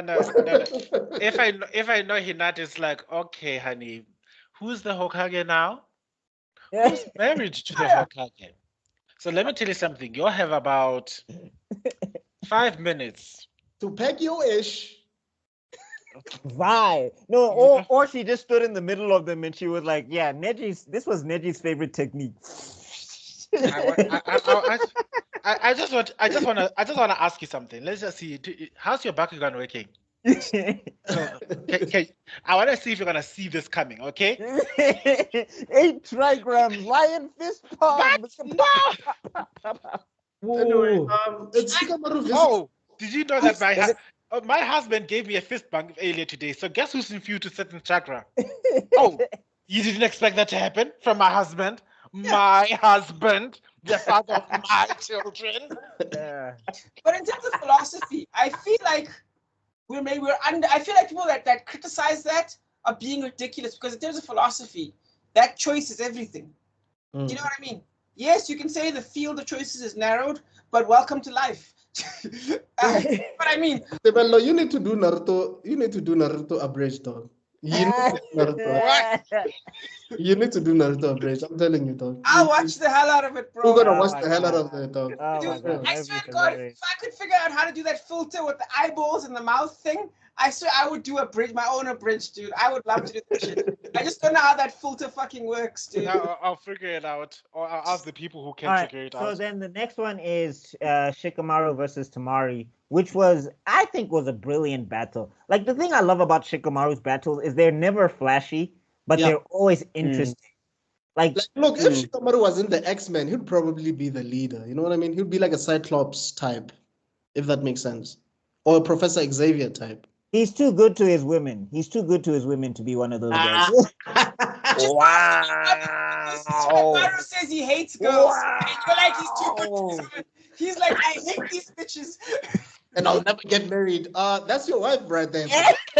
Waifu right there. And doggo, he's so loyal, bro. I'm He's convinced. so loyal. Oh I'm my. convinced she marched right up to him and said, "You are marrying me right now." I was like, No, yes. actually, fun side story. There was a filler. I think it's canon, but basically they go on a mission together, and then at the end of it, Shikamaru like struggles to ask her out, and then she's like, "So we're going out now, and we're having dinner." Okay, let's go. And he's like, That "Oh, must be anime only. That must be anime only. Because my No, head it's- canon is her, Tenmaru, and glasses girl. You know the glasses with the spiral glasses? yeah." They fought each other, and then Uh, one gets to demand to be the girlfriend. The winner got to demand. So they were both. They didn't demand. They just told him, Yeah, "You, this is what you're happened. mine now. Let's No, go." it is anime only, but it's been canonized that's how that works because they went on a mission together. Alright, fair enough. So he's Yeah. basically the Naruto version of soccer, I guess. Hey, dog. Yeah. So, Mustard, I love how he used his jacket to like basically like he does that thing, when he does this, and like I know there was some, there's also people who like to talk and they're just like, why was Tamari just standing there? Like she saw maybe a hand sign. She's thinking, hey, Yeah. maybe is this something from the happening? leaf? Yeah. What's happening? What is this? Yeah, like people like to think you don't know what this guy is doing. You don't know his jutsu, so Yeah. you're not just gonna see. You're just not not gonna attack- react. Yeah, you're just not Yeah. gonna like seeing that. Exactly. Can you I imagine? think this is where you see people actually don't understand fighting sometimes. Like, if I see Buckmeister doing something, like even if let's say just doing a kata, so I'm gonna wait to see what he's trying to do. I'm gonna react to it. I'm not gonna attack on it unless I'm attacking first before I give him the chance to do the kata. But if he's already starting his hand signs, I'm gonna give myself time to react to it. And people like to just be like, no, but no, they're trying to see what's happening so that they can react to it. So, and they're also keeping the distance so that Yeah, they like have Tamari's not enough stupid. time. She's a range fighter. Enough And also- and don't forget, can you imagine if someone tried that with what's the bug guy's name again? Shino. Shino. Can you imagine you try that, then you run into bugs because you were too busy being dumb? You know what I mean? So that's ridiculous. Of course you're gonna Even Naruto has more brains than that, and he's Naruto. Yes, But you also see Even Goku has more brains than that, and he's Goku. you also see how brilliant Masashi is, because usually, like in Dragon Ball, the main character would be the last guy to fight, right? And here, Naruto starts this third leg of the Chunin exams. And we are so invested in every other fight, by the way. That's how good Masashi is, because most of us were like, okay, if this is this good, because- what's going to happen between Naruto and Gaara? I mean, No, Sasuke no. and Gaara. No, the thing is, it's the layering of the plots, because everybody has got their own subplots and all the Uh-huh. sub-developments. Yes. Because the other scenario I think about is like the blip finals in Yu-Gi-Oh! Oh, Yu-Gi-Oh, yeah. Yeah, we had Yugi versus Bakura first round, but because the other characters weren't so well developed, we didn't really care so much. We only really cared about the four, Seto Kaiba and Yugi and Fake Merrick at the time. But did we really care about the others? No, not that much. Yeah. Sasuke's got issues. He's got tongue thing. He got a live bite that's making him feel things, and we've got Gaara is losing it. we've got No, Yeah. even Shino's introduction was cold, where he was fighting that sound guy. And look, the triangle. I love the triangle because think about it. The first fight, the longest. Then it gets smaller and it gets smaller and gets smaller. It gets with Sasuke, and then shit blows up. I think that's brilliant. Wow. Yeah. and I also like the way that what is the name, the big guy of the three group? Toji was like, there's no way he's winning this. He's never gonna win this. And then he starts panicking when like he's a nigga? Isn't this your best friend? No, actually, what he says is like he's not going to finish. He's like, Shikamaru, this is going to be too much work for him. That's why he's not going to win. He was not saying that Shikamaru can't do it. He was basically just saying Shikamaru's going to get tired and he's just going to quit. I don't Like, know. that's what he does. But I was bored by the fact that the big guy is snacking a lot. I was like, Mashasi, come on. Like, this is just... He makes up for it later. He makes up for it later. That What was Choji panic does eating. later. No, So that's, cringy. at that moment, the panic eating was in. Like this person was like, No, I'm Mr. Extrodin, I see what you're saying, but like Masashi makes up for it in big ways later. That's why for me I was just like, alright. Fair enough. Because like the things that Choji does later, I was like, okay, you know what? Eat as much as you like, Choji. You the goat. But anyway, getting back into it. So then we get Sasuke versus Gaara. I don't like how Sasuke stole what's this Rock Lee's taijutsu. I was just like, yeah. I was like, yeah. I trained for years, bro. I trained for years. That's when I was. So Sorry, if you have not I've got watched the series yet, which by some which reason, allows me to just say wanted one know thing. we just wanted to know that Shikamaru lost, but Oh yeah. everybody else was impressed by No, that well, decision. Shikamaru The quit. assignment. He quit. He Yeah. quit. He didn't lose. He was winning perfectly fine, and he just decided that this is too much work, so I'm going home. Yeah. Like he had to Choji was already right. get the rights. Yeah. That's what Choji was saying. Choji was just saying that Shikamaru is gonna get tired. He's not built for the long haul like everybody else. He can win this no problem, but he's not going to because he doesn't want to. Yeah. But No. they were the only ones who stood on business, who understood the assignment. Shikamaru was the only one who understood the assignment. The rest of them did. Naruto, no idea what the assignment was. Just win the fight. He heard Charlie Brown noises and then said, "Fight him." Wah, Yeah. wah, wah, wah. Naruto didn't even know there was an assignment. Dog, yes. Why are we here? Oh, okay. Palpatine was on his shoulders, like, do it. Yeah. That's all. That's all. Yeah. Everybody there was there to win fights. Shikamaru was the only one who understood that there's more to this thing than just winning fights. Like that. But at the same time, you get confused. He was the only shinobi doing work Yeah. of the group. And funny enough, who's the only shinobi who managed to pass the exam, the Chunin exams? But you know what? I think he was also impressed by Temari though. Oh, of course, he was having the feels. It's like, So you're I don't know behaving why like my future she didn't wife. come tune in, but hey, it is what it is. Like, So you're then we behaving like get my future to wife right there. But you know what? so then we get to Sasuke and Gaara and everything. And what's But this? talk about a grand entrance. Like Kakashi is so dramatic, dog. Like yo. But right, Kakashi's always he's never on. Sasuke was dramatic himself. They were both dramatic together. Yeah.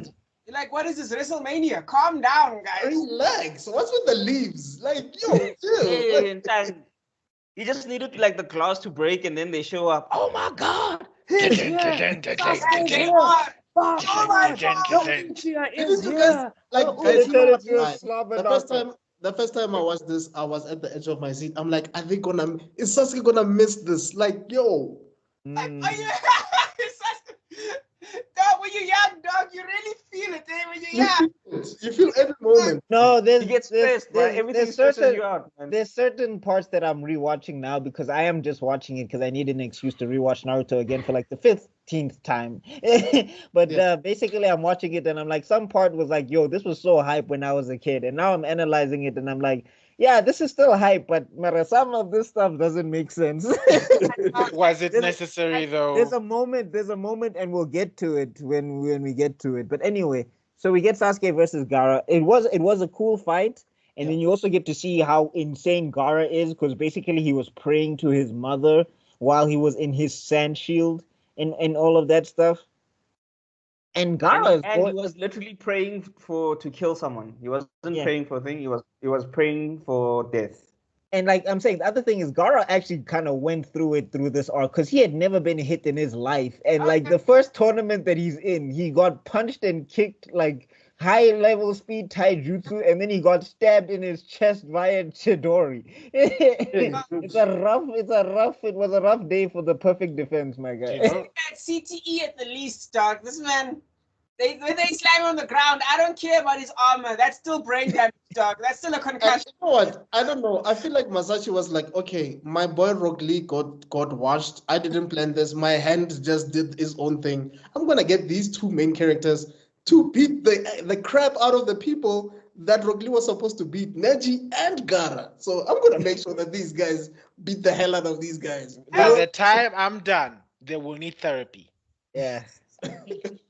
Anyway. Oh, Gaara needed lots of therapy, shame. Yeah. And then after that, basically, yeah, after he gets hit with the Chidori, that's when Gaara starts losing it and he's about to transform. Oh, And then that's when they decide to activate the plan for the Konoha crush. Yeah. And all of that stuff. Order Yeah. 66, dog. Yeah. And then somebody was just like, yo, Jiraiya, you took your time, my guy. Where were you? Dude. Yeah, but yeah, ultimately that's when Kaki's the fan. We realize that the Kazekage is not the Kazekage. Like, so all those reactions during this entire match was just Orochimaru playing along. What? No. What just happened now? No, I think the other thing is like he specifically reacts to Sasuke because he was like, "Ooh, this boy is growing and developing. What a nice body. Yeah, he was busy That would licking be his very, lizard. very nice to be." He was in getting his for R. it." Kelly on. His R. Kelly was getting tingles. My mind is telling me Kelly after P. no. Diddy, guys. Are we still saying R. Kelly after what P. Diddy's is in hell for right now? Oh, No. Eh. P. Diddy is an equal opportunity criminal, but I didn't see any kids involved. Are there kids involved? That's what they say. I don't know. That's what they say. All I know is that there's trafficking, but he didn't snoo them. The views expressed in this In this episode, at video. this juncture, at this point, do not Not the reflect on- views that reflect. The rumor is Don't get me wrong. Asha back in the day, him and Justin Bieber. Yeah. So Wait, he snoot Asha? Well, we don't know yet. well, I don't know if he snooed him or but what I do know is that he took him to sex parties when he was like 13, 14. 14 years. Well, I'm not going to Hollywood. You guys cool. I'm cool right here. I think. No, South Africa, the universe be. Hold the phone. Excuse me. I just need to pick up my phone quickly. Give me a moment. Just continue. Thanos, can you hear me? Thanos, you missed a spot. Okay, yeah. California. Wouldn't that make a great California. movie? Wouldn't that make a great movie where one of the heroes is like, you know what? Actually, come. How about I think about it, Joe? Doctor Strange, let's go back in time because we need Thanos, dog. Like, what? I can imagine right there. Just when he's about to, like, you should have gone for the head. Zoop, time portal into the future, and let him go. Exit. What? Ultron looked into the internet for 5 minutes. Was like, okay. Like everybody gotta die. These niggas gotta go. All of them gotta go. Like these niggas, all of them. All you That niggas gotta was go. one of the funniest. That was like one of the craziest part. Like that's part of the reason why I liked Age of Ultron because he did exactly what an AI would do. He was just like, yeah, you guys are the problem on the planet. So yeah, you guys are the problem. Allow me to save you by removing you. Exactly. Allow me to save your virtues by removing your problem. Which is you. Yeah. But anyway, getting back to My logic's undeniable. So then Anbu's like, guys, it's time. Let's roll out. Yep. Yeah, I mean that's when we get introduced to the Sound Ninja 4 as well. We don't get their names, but we basically get we basically see they outmaneuver the Anbu and they basically set up the barrier so that Orochimaru and the third can fight.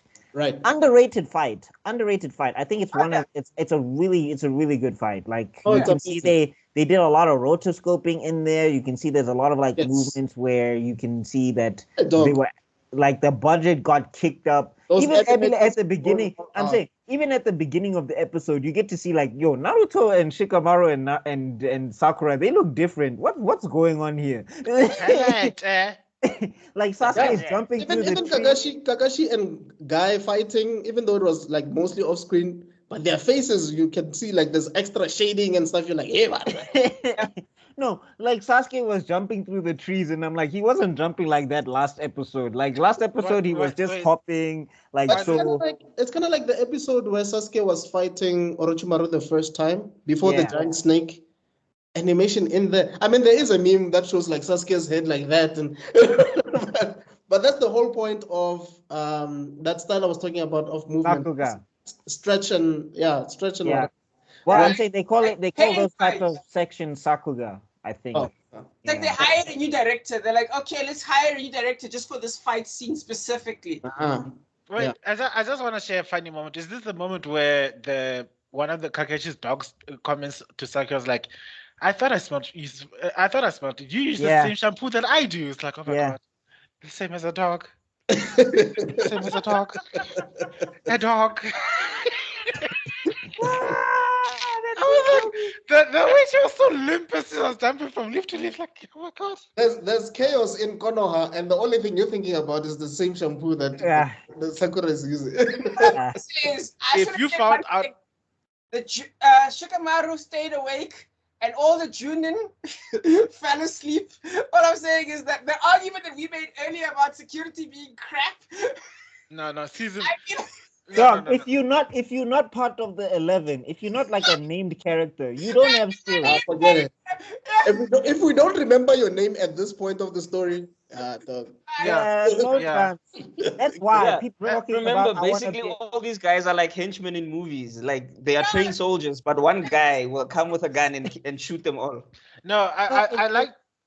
It's Batman. It's Batman and the League of Shadows. Batman trained for 6 months and he whooped everybody in the league who have been there for years. And it's just like, if I'm there, if I'm one of those ninja, I'm looking at Raish like, Chief, what are you teaching us? What? This nigga came for 6 months. Yeah, you got the premium card, you got the premium edition.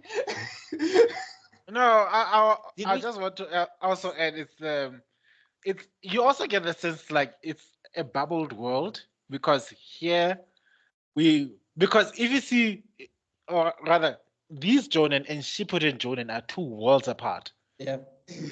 So it's like everybody's like playing and like, oh wait, that's still kids. So you know what? Let them think they got a chance. Like, yeah.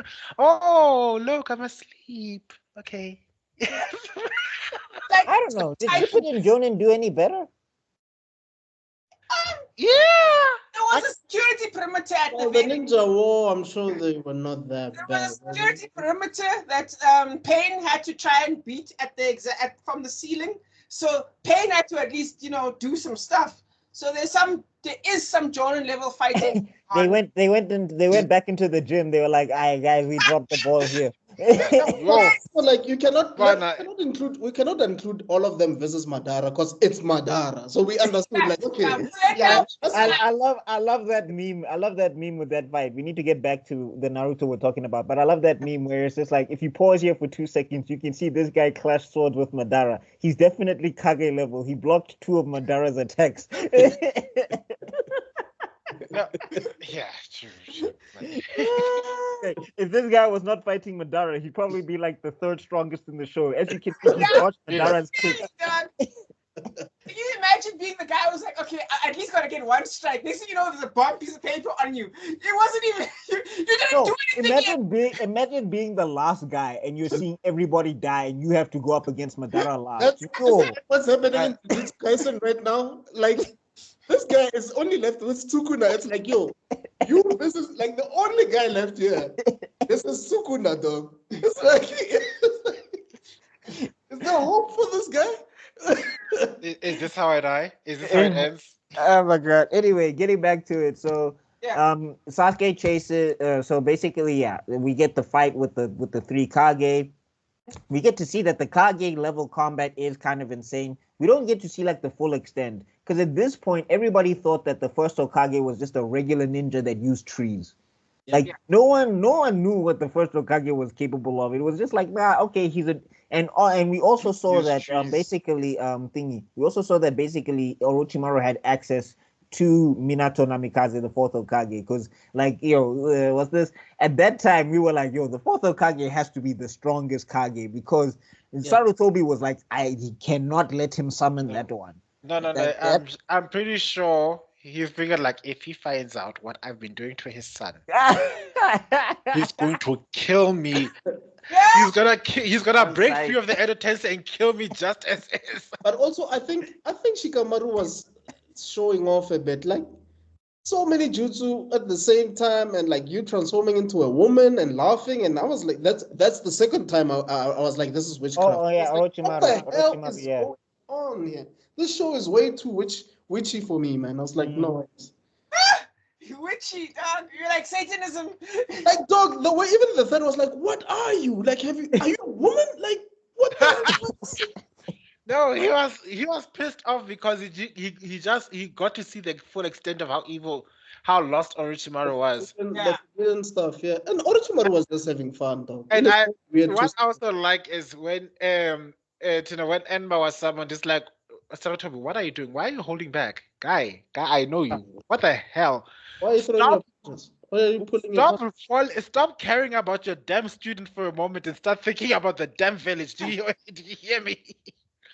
It's like trying to Imagine that, dog. Your whole village is about to die. You're still like, oh, Orochimaru. Oh, Yeah, but it's Manakawa.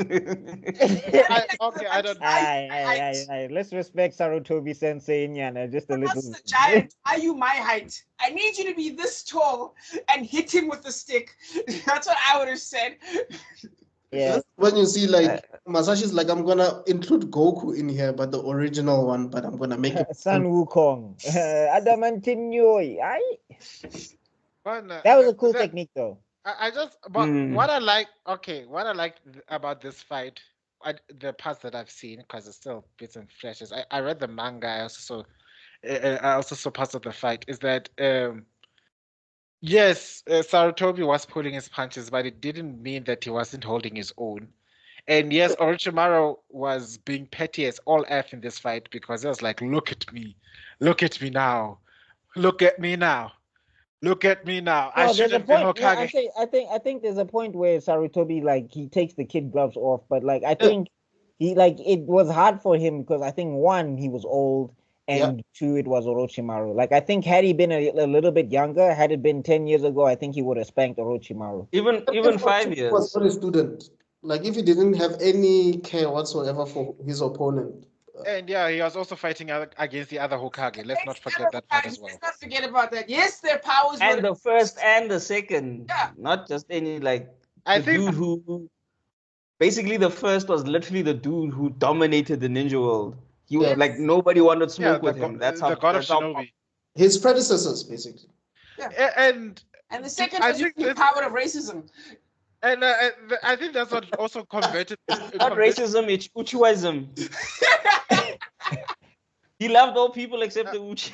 Yeah, I'm all accepting to all humans. Except. Okay, No, we'll get there. I accept all humans. The Uchi, can you please go to Except the left? those red-eyed bastards, them damn Uchi. Fuck them niggas. Them niggas ain't shit. We'll get to okay. All right, so let's talk. I would never. You know I would what? never be so inconsiderate to consider an Uchi a human. You know what? I know we're about to go into it now, but I just have to make this. I wouldn't be angry if they cast Samuel L. Jackson in that role. Just to say, yo, mother effing Uchi. Yo, mother effing Uchiha in this mother effing village. Now everybody, get back. I'm about to open a mother effing seal. Yes. Anyway. I just wanted to add, this is why the Jonin leveled up. They just saw how badly they were performing, and they're just like, if you go to the afterlife in the Lord's second, they don't even care about Hashirama would be all forgiving. Tobirama would be like, kids, you are not my children. It took me a month fighting those two legendary sending from the hidden mist, and you from the hidden cloud, and you got knocked out by kids. No, straight to hell. Straight to hell. You're not going to. And also, where was Danzo, dog? Where was his fucking sleeve when this was going on? Danzo was like, Danzo was looking for an opportunity to be Hokage. Yeah. And him and Sarutobi were beefing at this time. So he thought, if Sarutobi bites it, I can be Hokage. At this point in time, no, Danzo was like, seems to be a family affair. You're fighting with your own kid. Who am I to come between a master and his pupil? It is not appropriate. No, you should do actually a scene where they show Danzo literally as soon as possible. I will help you write that shit. I'll help you write scripts.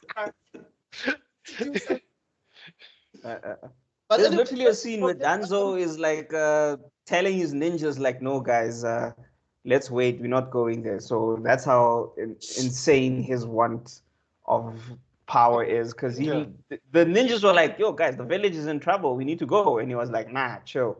I know. We'll go when it's time. I know Naruto had his hands tied with Gaara, but what was happening with Shikamaru and Sakura at this point? Okay, so basically what happens is that they're running to catch Sasuke, So they're being pursued by Sound Ninja. Oh, Who are yeah, Jonin yeah. level. Sound So joint. then, yeah, so Shikamaru basically makes a quick assessment. We get to see how brilliant he is, and then he basically tricks them so that he can catch all of these Jonin. Again, showing that if you're not named, bro, use if you're not named, use he caught all of these Jonin level ninja and basically used a simple deception with paws and feet, led them in the wrong direction, and then cast a whole shadow possession jutsu on 8 of them. yeah. And remember, he did this when he was tired. If Yeah. he had the chakra, After the they fight, were yes. done. Like if he had the chakra, they were done. If I was Shikamaru's dad, I'd be the proudest father in all of Konoha at this point. Like, not only did he survive getting knocked out while you Jonin, we were in the same class. But You you're all right. got past, and my boy figured it out, fell asleep. But yeah, sure, he's lazy, but But honestly, knowing his dad, his dad probably would have thought the same thing because his dad is basically like an older version of Shikamaru. But Exactly. the The more evolved shadows. This is the way I would be flexing on the other dad, Ino's dad at this point in time, like my boy. Maybe Choji's dad, though, because Ino's dad is smart as hell as well. Yeah, that's the reason why I'd go to Ino's dad. Exactly for that reason, because he's so smart. You'd be like, "Did you see what my genius son did today? How many Jonin have you killed in the last 48 hours? Don't worry, I'll wait." This is the part where all the dads show up, actually. This is the part where all the Yeah, dads show no, up. the senseis of the The dads. Yeah. No, remember also what us- happens is they do an evacuation first, yeah. and then when all the citizens are evacuated, that's when now the Konoha they come back. Yeah, they do the counterattack, yeah. And then so then while that's happening, then we get the Naruto versus Gaara fight, which I think is also a freaking great fight. I do love like how this is where you get to see a bit of Naruto's hypocrisy, because this is the first time you ever see Naruto say we need to run. Like we cutting our losses. Gaara's insane. We're running now, and you're just like, Mr. Nindo. Mister, I'll never go back on my word, and I'll never run away. First time, it said, No, but remember, remember when he was in the hospital, Gaara scared the bejesus out of him. So he was still getting over that fear of, because I'm sorry, Gaara was scary as fuck. Yeah, I'm just saying, like you go from the land of waves where he didn't run from Zabuza, and you're just like, yeah, he was here before, but like this, the first time, like Gaara put the fear of the. Gaara put the fear of there's levels to this thing. There's levels to these things, man. I bet you. I agree, actually. I bet you. Kurama was so pissed. It's like, how dare you run from Shukaku? Shukaku. One tail? Come on, dog. You turn around right now. Either I swear for God, this seed is not strong enough to kill you, keep me from killing you. You turn around. Oh my God, wait, fourth Hokage, what have you done? Oh, I think that would have been the one time. Like that would have been the one time Kurama would have been like, okay, I hate you, but we gotta team up, because there is no way. No way. My reputation. My rep is at stake here, man. My street cred is gone. He's only got one tail. I'm the 9 tails. 9. 1, 2, 3, 4, 5, 9. You're running away. At the same time, Shukaku was all about that. Like, look at him go. Nisama, what do you got to say now? Yo, but Shukaku was about that smoke, bro. He wanted to get out there like crazy. Yeah, but guys, we skipped over Asuma saving Shikamaru. Oh yeah, that was a hype scene. The sensei thing, yeah. That was a hype scene, bro. When he lands there. How was it described again? They said it's the most what in Konoha? What, Asuma? Yeah, because you remember at a point they were describing all of the, like, that's how we knew that Kurenai is the best genjutsu user, because like when they were introducing these sensei of the Rookie 9. I forgot what. Yeah, I don't remember as well. It was something about, I don't know. I'll check it out. But it was probably like a power type, because he's a proper fight. You saw how he bodied those guys, bro. He took them down like they were kids. Yeah. He was like, your dad is here. I was so hyped on that when I saw that, but I literally repeated it like 3 times. Asuma was hailed as Konoha's foremost skilled ninja in close range melee combat. Oh, Melee, well, yeah, melee combat. yeah. I mean, Hey, right? yeah. I mean, like that. You could see that he was doing the whole, like, basically. I think Masashi watched some Mike Tyson fights or something, or he watched Hajime no Ippo because you could just see that Asuma is here. Like, I was like, what ninja fighting style is this? It's called these Right. hands. Right. It's called these hands no jutsu. But that's, It's that's for I think Suwa we spoke about this jutsu. before. The thing of introducing too many characters, eventually you'll get like a block of sorts. Like, how's that ninjutsu though? You know what I mean? It's It ninjutsu was because taijutsu. it's It was taijutsu. No, I'm saying it was Oh. taijutsu, but it like when you see like Rock Lee or you see like my guy, they're using like it's kung fu, or you Yeah. get to see some like Asuma is right here. Asuma is like he was basically like Western yeah. boxing. No, but remember, he fights with he fights with chakra blades, so that's why it's here. So he What's like melee? cutting you. What does No, melee? melee it's hand to hand. It's hand to hand. It's Those- but it's mass fighting, mass TQC. fighting, mass What? hand mass. It's TQC. mass hand to hand fighting. Yeah. Okay. TQC. Yeah. So yeah, that was dope. But then yeah, we get to the Naruto and the Gaara fight. It is a brilliant fight. That's also one of the fights that shows that Sasuke and Naruto were friends. I think that like the jokey joke. Yeah, Sasuke was trying to get away from his boyfriend, whatever the case is. You know, joke, meme.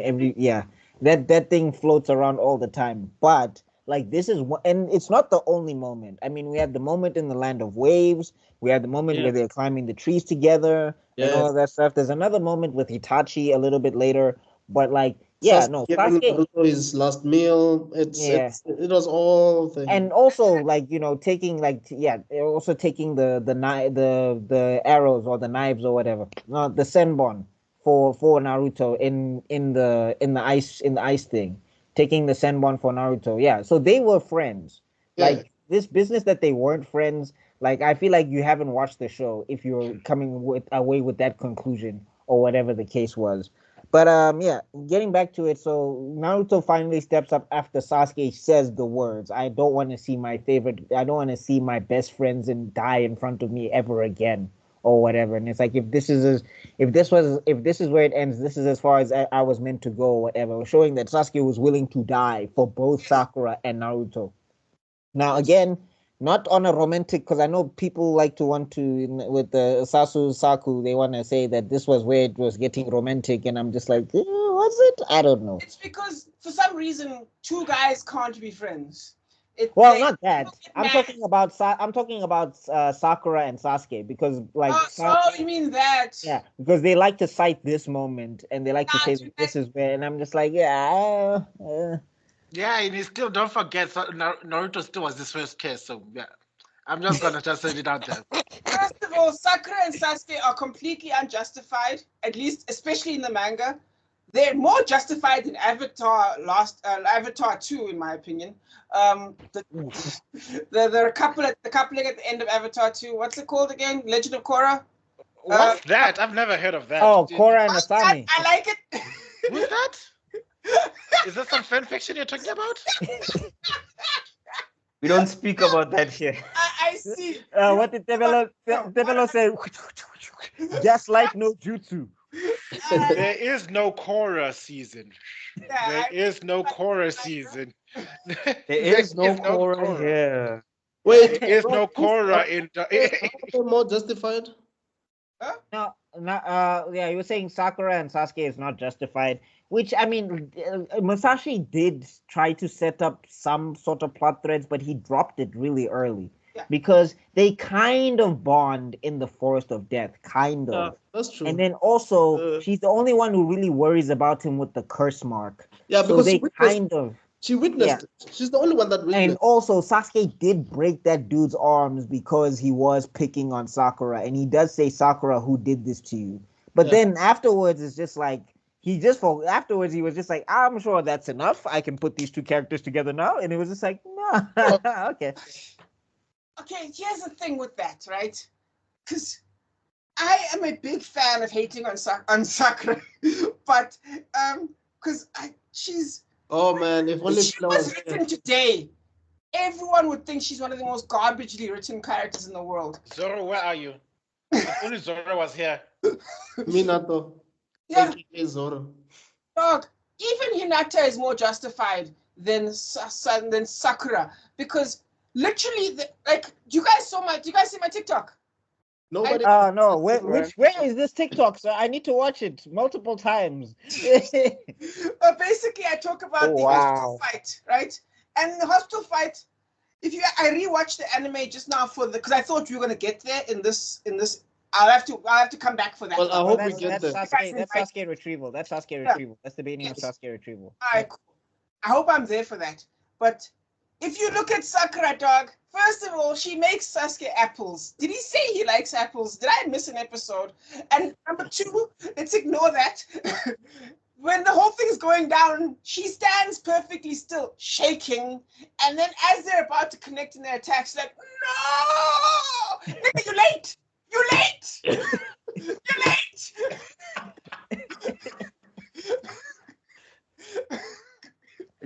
You should have stopped them before they started throwing fists. Now you want to jump in the middle of Rasengan and Chidori? No way. Like Kakashi just appears out. I'm saying Kakashi was probably like, Sakura, what are you doing? That's Rasengan and Chidori. Do you not see them holding chakra? Okay, let me step in here. Otherwise, Yeet! She would have been the water basin that exploded. That would have been her. no, she would have been exploded and impaled, and then now, oopsies. And that alone would have been grounds enough for Naruto to become the next. Would have been worse than Obito because it's like imagine. Yeah, like what caused you guys are worried about Sasuke? Worry about that dude right there. just watch. By the time we got to Shippuden, Obito would be the one coming back to the village. Like we've got to protect the world. From him. Yeah, like screw my plans. Yo, Kakashi, I'll explain everything later, right? I don't have time to explain my plan now, but screw that plan. Like This guy. I just wanted to turn the world into a genjutsu. He wants everyone to die. We need to stop. Yeah. He would have taken over the music. His theme song would So basically, he would have taken off his shirt and gone shirtless and put on a coat. Tatakai. Yeah. Dude, Madara would have been like, at last, I'm back. And I shall wait. Whoa, what? Like, Where is everyone? you just see Naruto sitting on a rock like I've been waiting for you. Like, wait. Where's Hashirama? I need you now, dog. Like, even the old sage, the sage of the 6 months were like, ooh, I thought I'd intervene, but it seems like, you know what? yeah, good. Beware of the Otsutsuki. Oh wait, you killed them too. Okay, you know what? Bye. Everybody's gone. Anyway, so getting back to it, I love Gamabunta and Naruto's team up. I love the transformation. That was one of the. I like how Gamabunta decided to help. It wasn't like, oh wait, okay, I suddenly just respect you now. It was like, why did you summon me again? Yeah. Oh wait, Dad, he threatened me. He threatened my son. Okay. You dare threaten my son? All right, just this one time, we're gonna work together. Yeah, he went into dad mode. Did Naruto summon both of them at this time? The kids. Yeah, so he tries to do the summoning the first time when Gaara's in his first mode or whatever, and then he summons Gamakichi by accident. Yeah. And then when he's about to get crushed by Sand Coffin, that's when he manages to figure out how to. Because remember, he had just hit Gaara with Naruto 2K. Yeah. 2K version. The 2K barrage, which is insanity. What's the 2K version? No, basically 2,000 clones punching you at the same time. All right. Like that guy is a gang, bro. Naruto's a gang by himself. Japanese no jutsu. This is a gang sign. This is not a hand sign. This is summoning the mafia. This is summoning the triad. He is the triad. And like who got my back? We all do. And we also start. We see how he's starting to use his clones as well when he gives Gaara the 1,000 years of pain as well. Oh yeah. Also one of my favorite scenes because boom, another one. Oh yeah, Jesus. Boom. Yeah. I And think then at this point, Gaara is that's like, also one of the like that's also one of the Konoha coolest. dudes. I kick him The my coolest butt. when I he just puts want to him with ask. the enema, and then everybody just like their face just gets all depressed. Like, really, dude, all that for an enema. Then he gets smacked away, and then he just goes boom, and then it dog. I love the fact that Gaara was like, And then you know what, guys, three's a crowd. He hit me at my weakest part. And yeah, and Me gets Too rid of movement. Sakura and Sasuke. Just I need these niggas to go. I love that. He's like it's like three's a crowd, four's a stampede. Sakura, you just chill over here, buddy. That's my favorite part. Small Also- question, Buckmeister. Did Naruto at this point know that Gaara was a Jinchuriki? He had an inkling of it because remember he told him the backstory and he Yes. said that the father, my dad, put this spirit inside of me. So they Yes. don't say the words Jinjuriki, but basically Okay. it was the same thing that Naruto went through. So that's why Naruto was freaking out because he was just like, I could have been this guy. Yes. Yeah.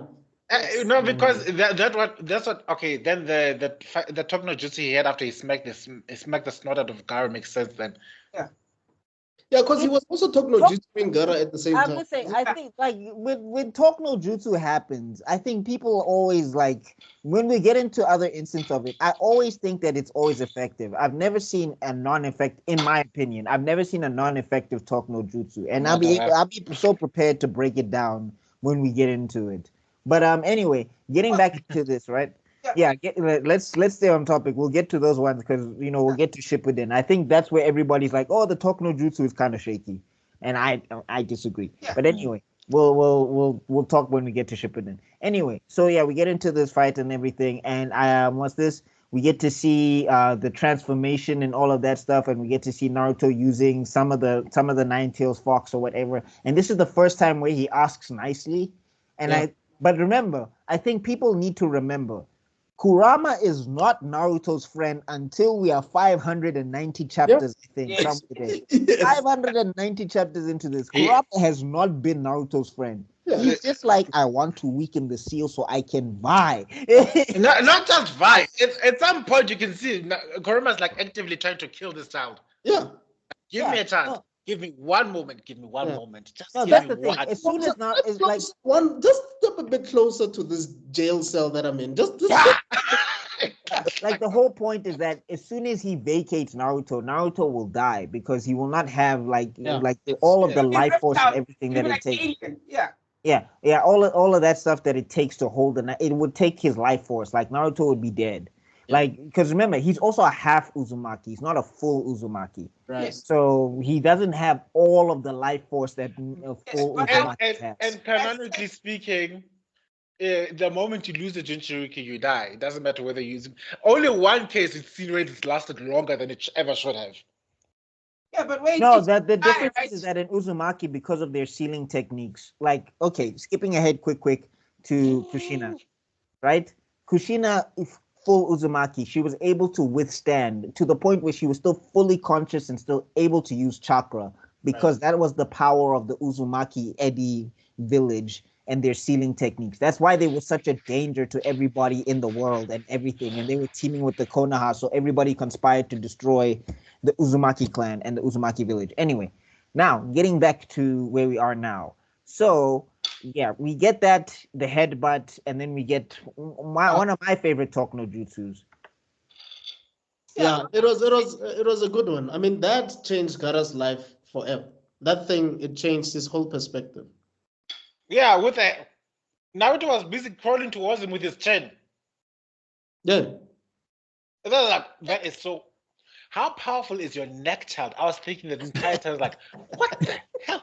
Wow, look at him go! His neck is everything, dog. Because like I'm just trying Traps to put. were on I'm point, imagining in my head, like your jaw, because this is the first thing that you use, and then your neck for support. So your jaw also has to be hella strong. Like, God, Yeah. Where was Jiraiya again? Minding his own He business. was what's this? He was like he was defeating the snakes that were rampaging in the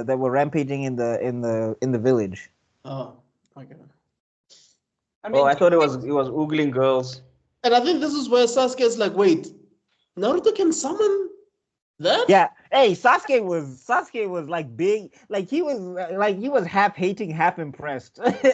Yeah. Yeah, He was, he was like, "What? He This was is that He Naruto?" was It intimidated. was at that moment that Sasuke realized he's in love with Naruto.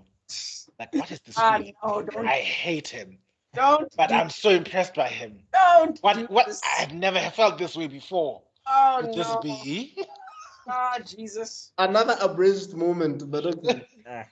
Do you think Jiraiya, right, when he looks in the corner, sees the one tail, right? Because remember, it's a giant at this point. It's like what? Yeah. No, they were far from the village. I think How like they were far out. do you have to be to see a 50-foot tall, to not see a 54-foot tall? But are you telling me that you can't sense that level of chakra?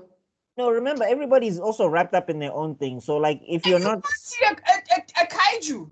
You can't see a kaiju. well, nobody saw it because remember nobody knows Naruto defeated Gaara. Because remember, Like it's Yeah, a nobody rumor. saw yeah, it. but You're remember, right. it turned into a night tails. Remember, so Um, it's the night tails. I am pretty sure Freaked out. people know, but they kept it to this. They didn't want Yeah. if the village knows. Hey, dog, I think the village is That kid, minding its own business, dog. if they got No, fed by remember the that villagers have kid. been put into bunkers, so the villagers didn't see it, but the ninjas definitely were supposed to But see are you that and telling me feel. that they didn't hear anything? Those things are huge. No, no Jurassic Park type shit. No, I think they didn't care because there was no Bijutama. If they had a tell beast bomb go off, instant. Even Orochimaru's like, you know what? Here's an. I was just playing, dog. Guys, let's Like, I'm out. Like, I apologize, my Also, I think everybody was preoccupied with the third Hokage's life because remember he was actively fighting Orochimaru at the time, and they're trying to figure out the barrier. Yeah. Because Yes. also like Jiraiya's trying to figure out the barrier as well. Like everybody was trying, how do we get the third Hokage out? But they Yeah. couldn't do it in time. So I don't think they were worried about a Jinchuriki battle on the side because they were just like Orochimaru is here. But like Gaara was a bigger threat to the village than Yeah, Orochimaru. I was like, Yeah, yeah, of like the course. actual Jinchuriki. you know, Remember that nuclear bomb landed on the village? It's over there. there are two of them. Because no, I think one land in the village is one thing. Like and now there was a gigantic frog, so I thought it was okay. But then it suddenly turned into the original nuke. Like, oh, whoa. My family. Yeah. I think like when you Which the is problem with growing up is you start to see these little errors and you just like, how was I enthralled by this? This doesn't make sense. And you start seeing all these little mistakes that you like, no man, at least close the gap on that mistake so that's not so But- obvious. but- I mean, I at this point, I'm just like he did so many stuff well. Like for me, I can give a writer grace if they do a lot of great things. Yeah. Like if Mm. an arc has like 90% greatness and then there's like 10% continuity errors, I'm like, all right, whatever. This story still made sense. It didn't feel forced. No. The story made sense and everything. It was just like we said, we're just wondering why no one. Yeah, it's Yeah. just now. Yeah, it becomes logistics now. Like it's like. but you, Okay, keep going. but you see how other authors learn from that because in the Soul Society invasion arc, Ichigo goes bunk high in top of the Sogekyo Hill, way across town to Hitsugaya Toshiro and Raguko go like, So even with the Shibuya arc in Jujutsu Kaisen, there's a whole seal. So like some of the other areas could not even fathom what was going on within Shibuya. yeah. So Because there was a seal. So. I just wanted to highlight that it's a plot hole, yes, but it's a plot hole people have seen and they've endeavored to improve on over the years. It's not like something they're just gonna continue like la la la la la la. Didn't say anything, so Yeah. it shows. It's like I just- would say just that like- there's a bigger plot hole coming up now, and it's one of the biggest moments where if we're continuing up until the Sunning deadlock. Yes. There's one that like I still love it and I still forgive it, but it is like, yo, this was a huge one. Okay, which My is opinion, there's a thing I was gonna say. Not to shill our channel, but in our thing, me and Kutsu always talk about the sum of its parts will sometimes beat the total. Will sometimes beat it'll be the individual parts are so good that they beat the mistakes. And I think that's what happens with Naruto. It's such great parts. It's got such great explosions of goodness that who cares? You can jump the potholes. You know what I mean? Yeah. Can Jiggy-san drive They're not the around? South African ones where you'll find yourself in the backseat. You lose a tire. You worry about your tires. You worry about your tires, you change nationality, you'll be Caucasian by the time you get out of the pothole, you lose your hair, like wow, my God, my credit score just improved. And I was gonna say with what Zuko said about the whole thing with Jiggy, I think it's funny, like with the whole when you grow up you start to notice things. Like I was gonna say it's funny that Gaara's main powering up is falling asleep. Like, in order to get stronger, this nigga had to watch the Flash movie, and then he got stronger. He got stronger, and the whole big mission was to wake him up. No, in my case, my example will be he watched Interstellar, especially when the music was going about going to space. For me, it would be sucker punch. It would be sucker punch, bro. Like, sucker punch. Yo, crazy. All the shots have been fired. Oh, by the way, Rebel Moon is coming out, Buckmeister. I'm excited. The trailer looks garbage. Dude, Look at the excitement. Look at the excitement on Buckmeister's face. Oh my God, he can't hold it in. He can't hold it in. He can't hold it in. Guys, it's Great. You can't see the lower part of my body. I'm basically twerking right now from excitement. You just can't see. But I just wanted to say, where we get to see Sophia Butella fight 3 guys in one line, and like the other guys just wait behind, and they're like, ugh. And then the other guy tries to hit her with the lightsaber, and he like throws it at the last moment after she's killed the other 2 guys. It was just like, so you didn't help your friends when they were getting shot, okay? And then she takes it from him and it's just like, Zach, why are you making this woman do her own stunts? My guy, where's the budget? looks so weak, dog. You're like, there's no way she's defeating anybody. Never mind the budget. Just like, where's the cinematography? Just block off some shots. Where's the editing? Make it look more believable. Change the angles. Which side? Oh, boy. Side. Okay, yeah, go on. Sorry, yeah, you were saying? Just before we continue, just a quick question, Mr. Rob, because I trust your opinion a lot. Should I bother go watching June or not? I have not tried to see it myself, but the way people are going crazy over it, people I trust are going crazy over it. So I'm excited to watch June, even though I don't have the money for it. I do want to watch it on the big screen, but I'm probably gonna have to just watch it on this TV and stand close to it. That's what I'm gonna have to do. But yeah, we must make a plan. Okay, cool. We'll talk. Yeah. All right. So then after that, then Gaara basically apologizes to. I mean, we did skip some key fights. I think Shino versus Kankuro was really dope. Yes. Yes. Epic. Yeah. We left that out. Yes. Epic. Yeah, like I don't that know. was- I don't know what's his special. I don't know what's Masashi's fascination with puppets, because that has nothing to do with ninja, but it worked. No.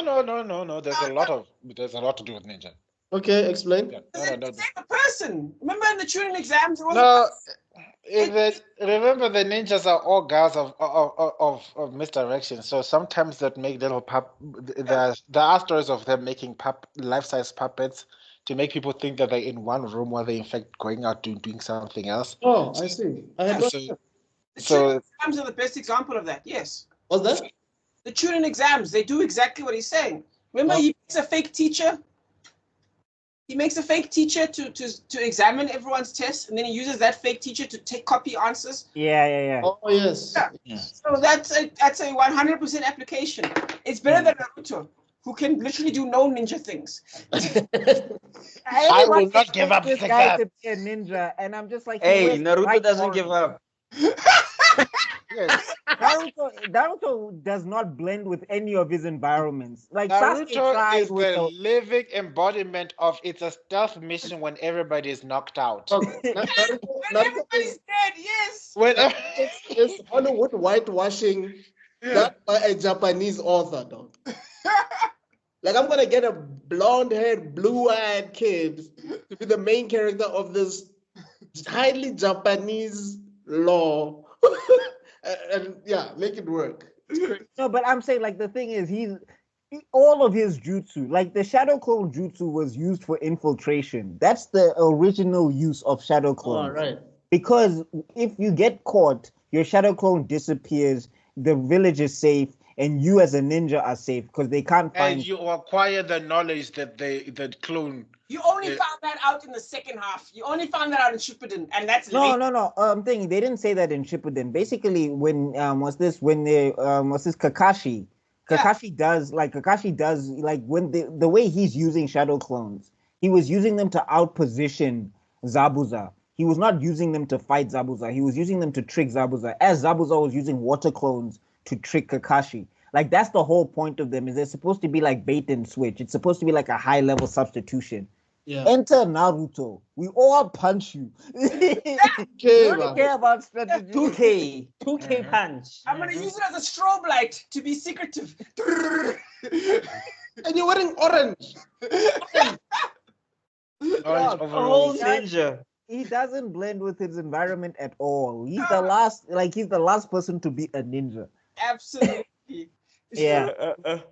Anyway, Yeah, I think then if we are gonna stop, this is not a bad point because this is the Yeah. Konoha crush. yeah, I think I just think wanted then the to. next We just need to highlight Hiruzen kicks the bucket because he yeah. seals the first and second Hokage in the. Oh yes, the ending. Yes. Yeah, In and the then reproduce messes skills. up Orochimaru's hands because he's saying you're not going to be able to perform jutsu anymore. Yeah. So I just like the way it's the first time you see Orochimaru generally look upset, like, Yes. Yeah.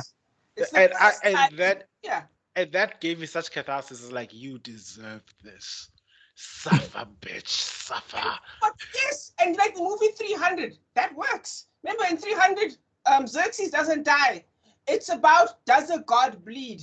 yeah, Unlike Batman, do you bleed? There's an You actual will. movie that actually shows him getting cut, and that's enough. Mission accomplished.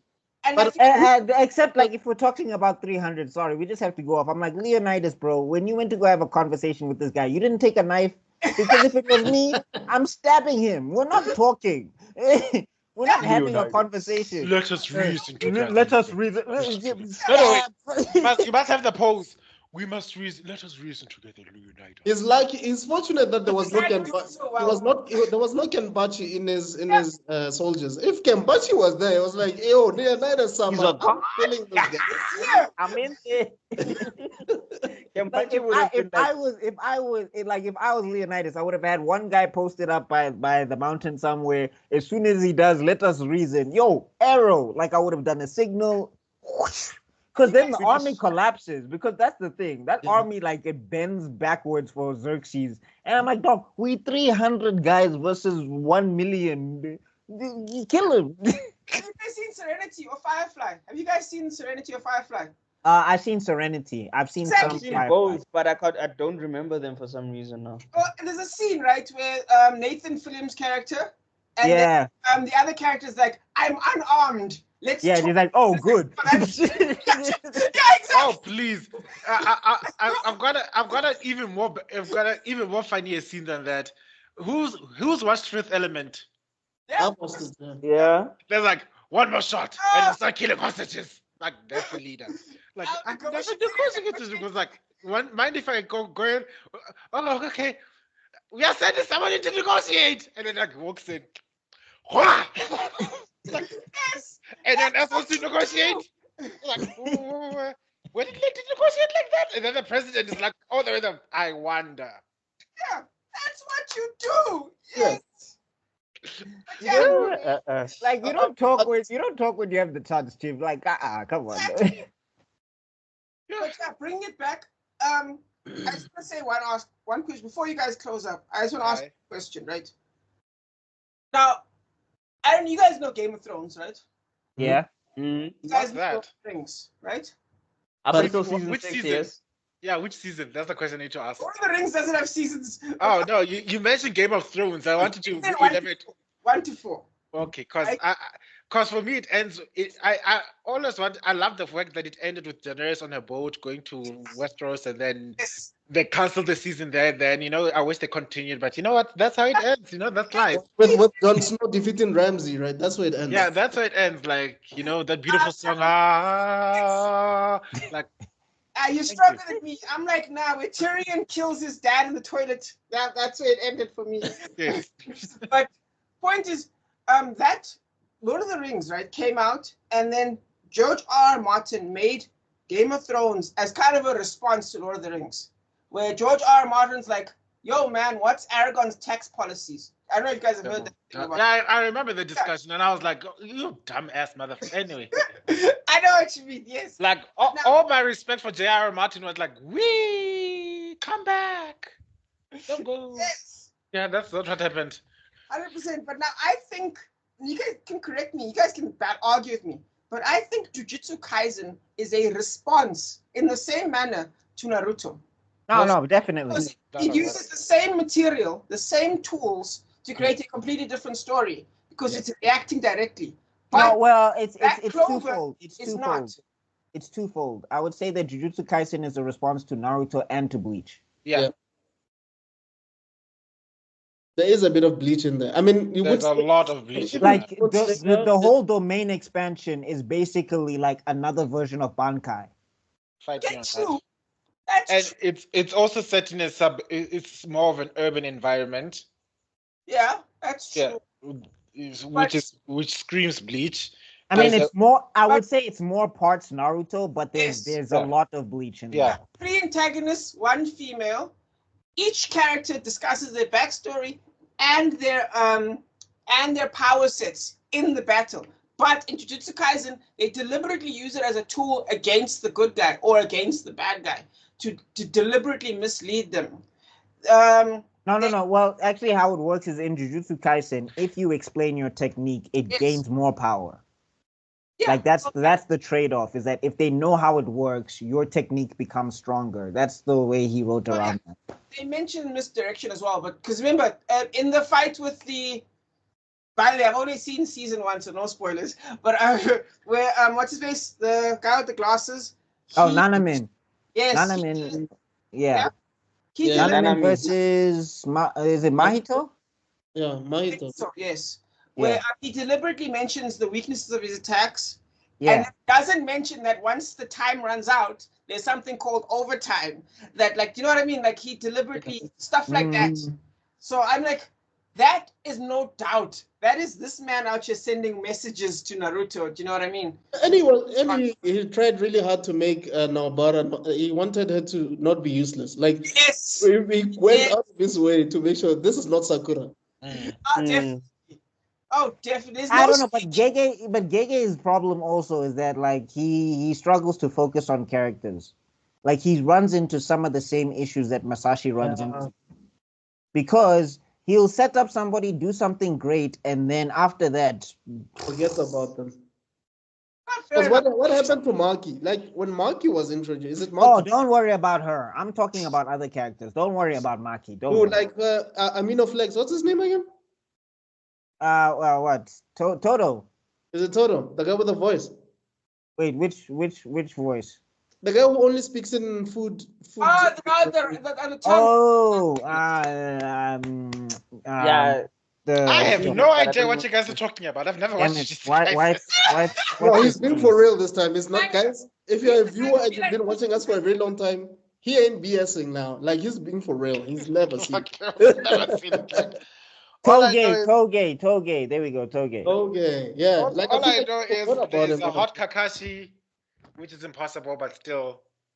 Yeah, I figured you'd like him with the sparkling white eyes or whatever.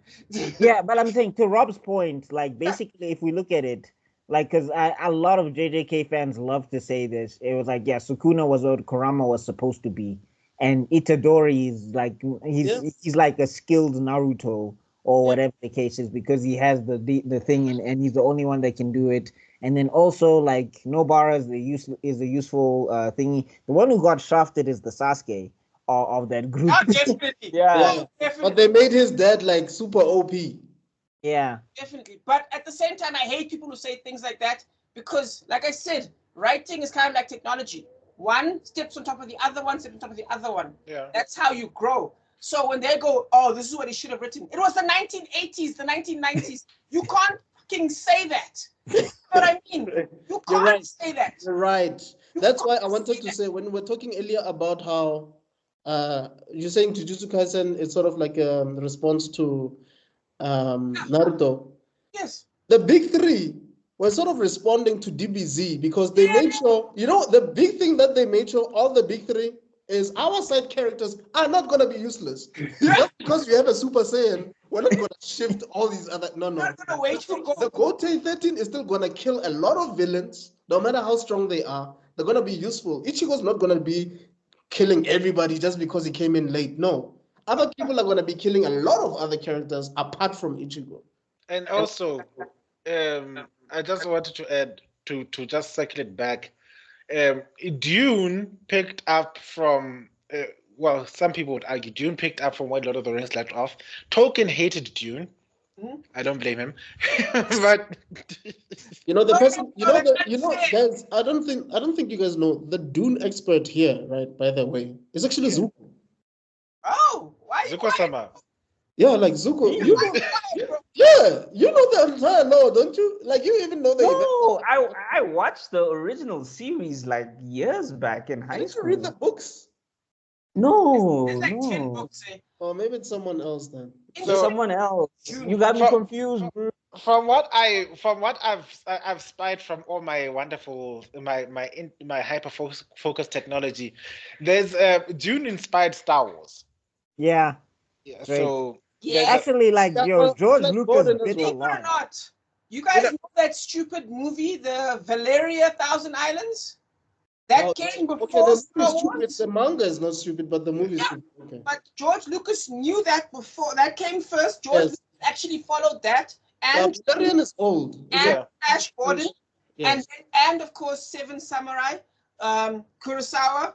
And then all, like 4 or 5 of those things became Star Wars. yeah. Yeah, and Zack Snyder tried to do the same thing with Rebel Moon and And then he took shit. And then he was like, guys, I brought my toilet bowl and here's Star Wars. You're giving me Vietnam flashbacks here, my guy. They will sing praise songs of us today. Woo! Anyway. I just wanted to bring it back to the authors that they technology builds on each other, because what Dune was trying to argue, as opposed to what Tolkien is Dune was trying to use like things like religion and faith and stuff like that are tools for me, are pawns of humanity's for humanity in a universe that has no meaning or purpose, while Tolkien was arguing the exact opposite. Yes, the spiritual. Yes. Which is actually interesting because, as it turns out, I've been doing some research on the philosophy of Dune, right? Because remember, Dune is like 7 to 10 books. It's not just one book. Yes. So what happens is it expands from him. What happens is he takes all that spice and he sees the deep future, right? Yes. And using all that spice, he realizes like the meaningless of the cycle of war, which is very Tolkien. Yes. So but then there's an element of AI, right? Because there's a reason that they don't use AI, right? You guys know that, right? There's a reason, because there used to be a war. Kind of like the Foundation. There used to be a 40K. war. 40K as well, yes. Where basically, and there's like 7 other series where like, yes, they don't use AI anymore because AI turned on us at some point. Every time, all the time. But anyway, what happens with Dune is it actually expands, and it turns out that a part of what's his name? Besu Generate? Whatever. Atreides. A part of his mission, him and then his sister, because remember they have another kid. The mother has another kid, and they're like the sister, because the sister ends up being a basically what happens with her power is it turns out that she's absorbed the spirit of every single person that's ever died ever. Wow. Yeah. That sad. sounds unpleasant. I know. I was about to say that. Talk about multiple personality disorder Yes, on yes, another that's level. exactly what happens. Even Gara's looking at her like, hey, you need some help. I only had You my in trouble. And then it turns out it becomes like basically, because Tolkien's thing was basically a battle of there's a discussion about Tolkien's storyline being a battle against you guys know the philosopher The Death of God, Nietzsche. There we go. About the Ubermensch, right? The super person. You know, God dies and we're replaced by the super person, right? So now what June does is takes an angle of that and says, hey guys, beyond the super person, there's going to be the machine. So basically, the story carries on from an angle of he wants to use this mass death that he ends up that he sees is coming, and he's like, I'm going to use that as a way to improve people, to force evolution. And then it turns out that the AI comes back, and now because of these evolved people, there's now something to fight AI, and that's basically what kind of happens in the other books. Yeah. So you could almost say that. And let's not forget gigantic worm person. Exactly. But now what I said, right, is that June is the opposite of Tolkien. I agree. But at the same time, I would argue that not only is it the opposite, but it's an evolution of Tolkien. Yeah, so it's successor and it's antithesis at the same time. It's antithesis and it's a successor.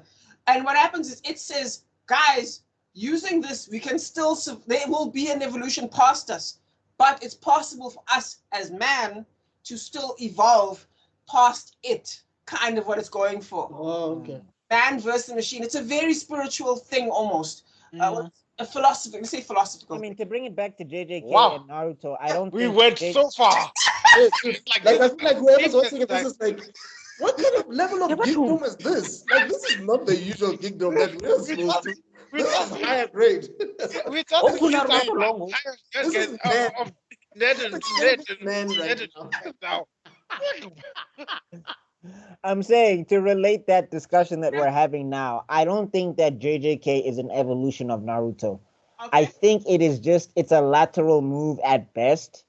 And in some cases, it's a step down. Because remember, like, the thing is, if we're looking at the story and the characters, none of these characters are particularly deep. Anytime I try to watch an analysis video on it, I'm just like, you guys are stretching your brains here. That's true. Because Sukuna is just evil. Like, there was a chapter that came out to try and explain his whole thing, and he's basically like a tiger, or like he's akin to a lion, maybe, that's always awake. Or like, basically he's like, if I'm hungry, I eat. If I'm tired, I sleep. If I want to, I kill. If I want to, I kill. If I don't want to kill, I don't kill. Like, I'm not the leader of the curses. I don't lead anything. I just do what I want. Like, that's basically supposed to be his whole philosophy. Versus if we come to somebody like Gaara, for example. Let's even just come to somebody like Gaara.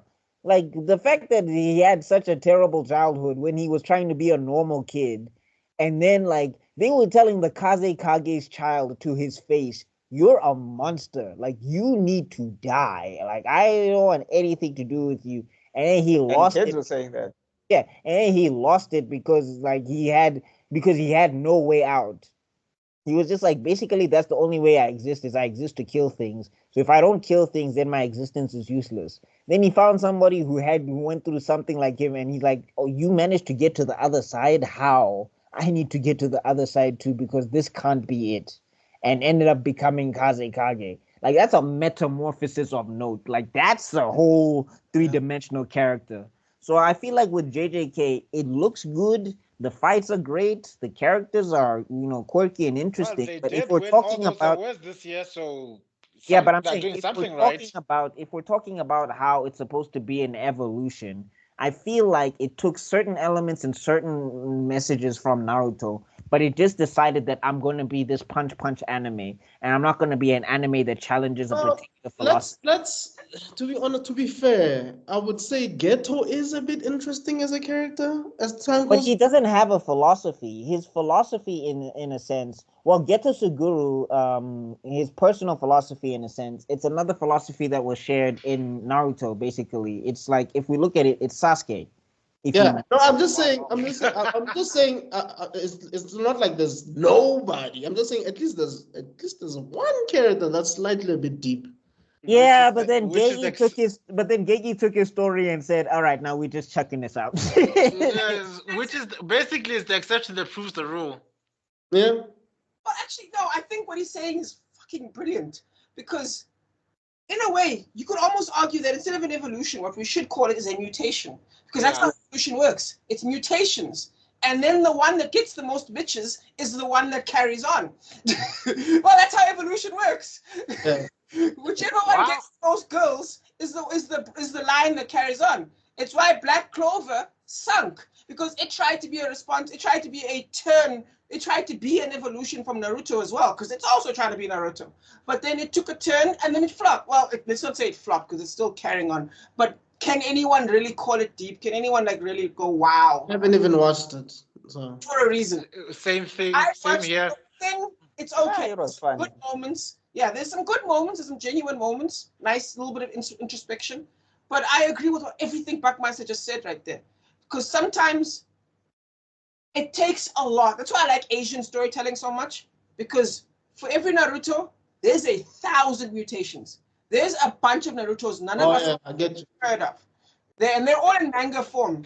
And then the ones that kind of succeed are the ones that manage to be an anime. Yeah. But that doesn't even mean they make it all the way. That just means they kind of go far before they go extinct as well. Mm. And I think that, yes, that's why I'm saying that, yeah, it's kind of like a technology or evolution about this whole storytelling thing. And that's why I kind of love you guys, man. We're all creators here, right? We're all content creators.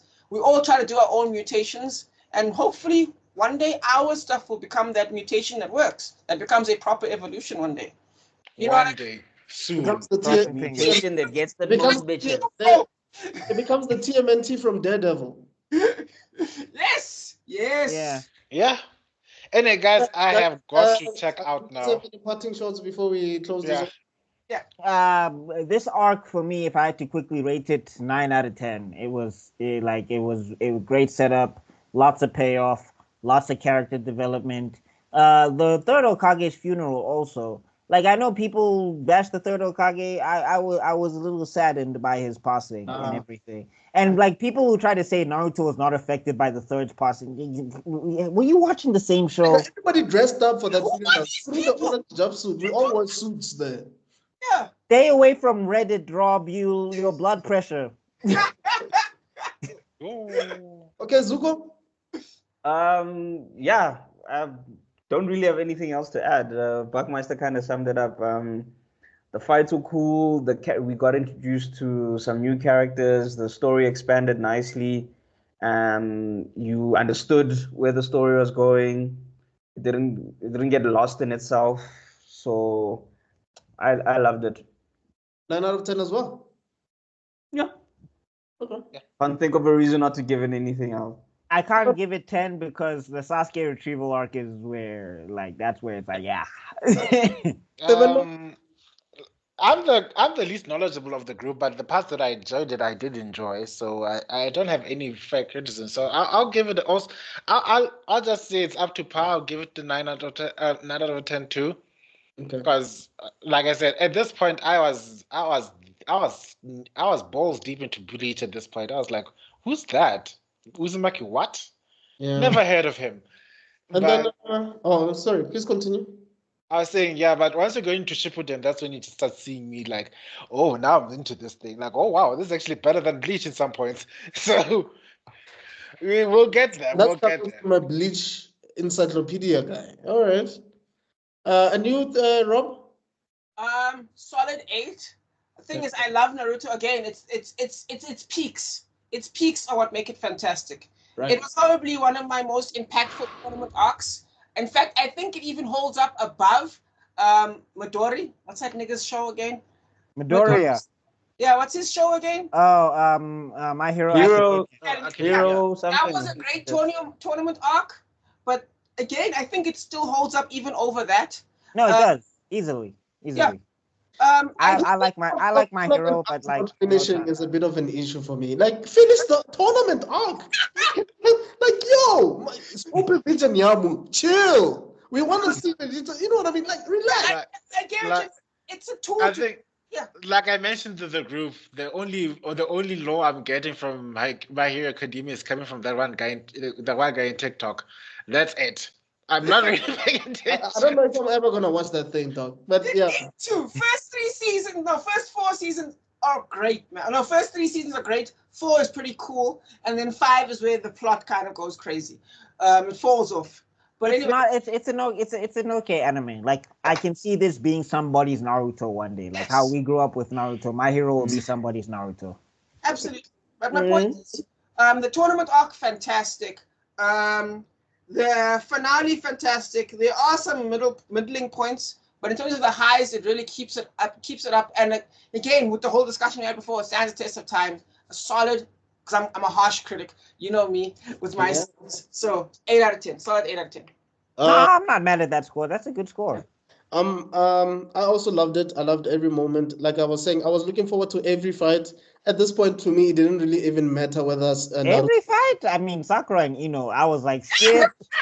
No. But we did that previously. Remember, we didn't. If Gaara was really Oh, paying I attention, thought. Oh, because I was like, I'm melding it together. Never mind. Oh no. We're just talking about. Okay. I don't know. I thought we were just talking about the one we were doing today. Yeah. Sorry. Yeah. So every fight I was interested in because, as I was saying before, like the Shikamaru fight for me is the one that stood out the most. You know, like if I'm being honest.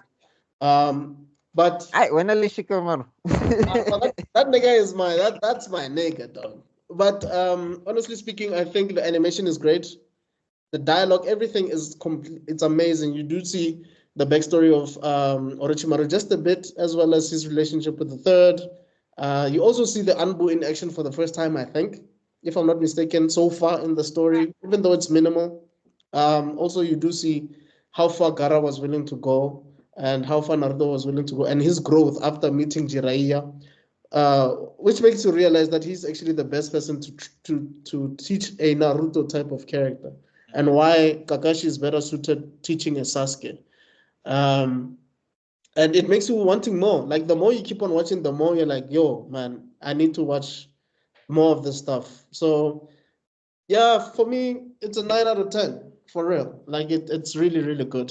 I mean, even after the events that happen after here, even after the funeral, even though it's sort of like a bit chilled with Rock Lee crying and whatever, we'll get there. But all those things, they hit still, even though there's not much happening action-wise, you know. So Masashi did a brilliant job. The more we talk about this, the more I realize that Masashi and the guys that did Avatar: The Last Airbender, the first part, they had gold, they had diamonds, whatever. They found a gem in the material. rent was due. There was a notice on the wall. There was not to all these landlords, man. Like You know? The baby was crying. the baby was The crying. the diapers were finished. There was nothing but salt in the fridge. Salt in the fridge. Yes, Yo, like you open there, there's not Stupid. like The movie the track was not pulling. even bread, not even Salt, bread, not you even know. salt. I'm But, like, yo, half tomato and a fuck. salt. That's how Yeah. bad things were. Anyway, guys, please let us know your ratings. Please let us know, do you agree with everything that we've said? Do you disagree with everything that we've said? Who was your favorite character? Who was your MVP? Who was your LVP? And also, let us know what you guys think about some of the other stuff that we've been reviewing lately. Shout out to Rob, our special guest. You can check him out. As I've mentioned before, he has a book out called Jin's War. We also do... I just bought it, eh? I want to read it. I'm so excited to read it. Oh, shout out. And Buckmeister, please check him out on Coffee. Support his work. He's busy with an animated project. He does have stuff on Webtoon as well. Recast T'Challa campaign. Check out Zano Zuko on Facebook. This dude has some wild content over there. And everywhere, actually. Instagram and TikTok. There were check out Khala as well. This dude was ranting about Avatar: The Last Airbender live action like no one's business. He was pissed off. He's so pissed off. I have achieved enlightenment. No, he looked at it and he was like, "Cartoon, Goku, You can check me out on all these social media platforms as well. Guys, thank you so much from myself and from everybody else that I just mentioned. We will check you out on the next one. Peace. Fire Lord Yapum. Guys, I am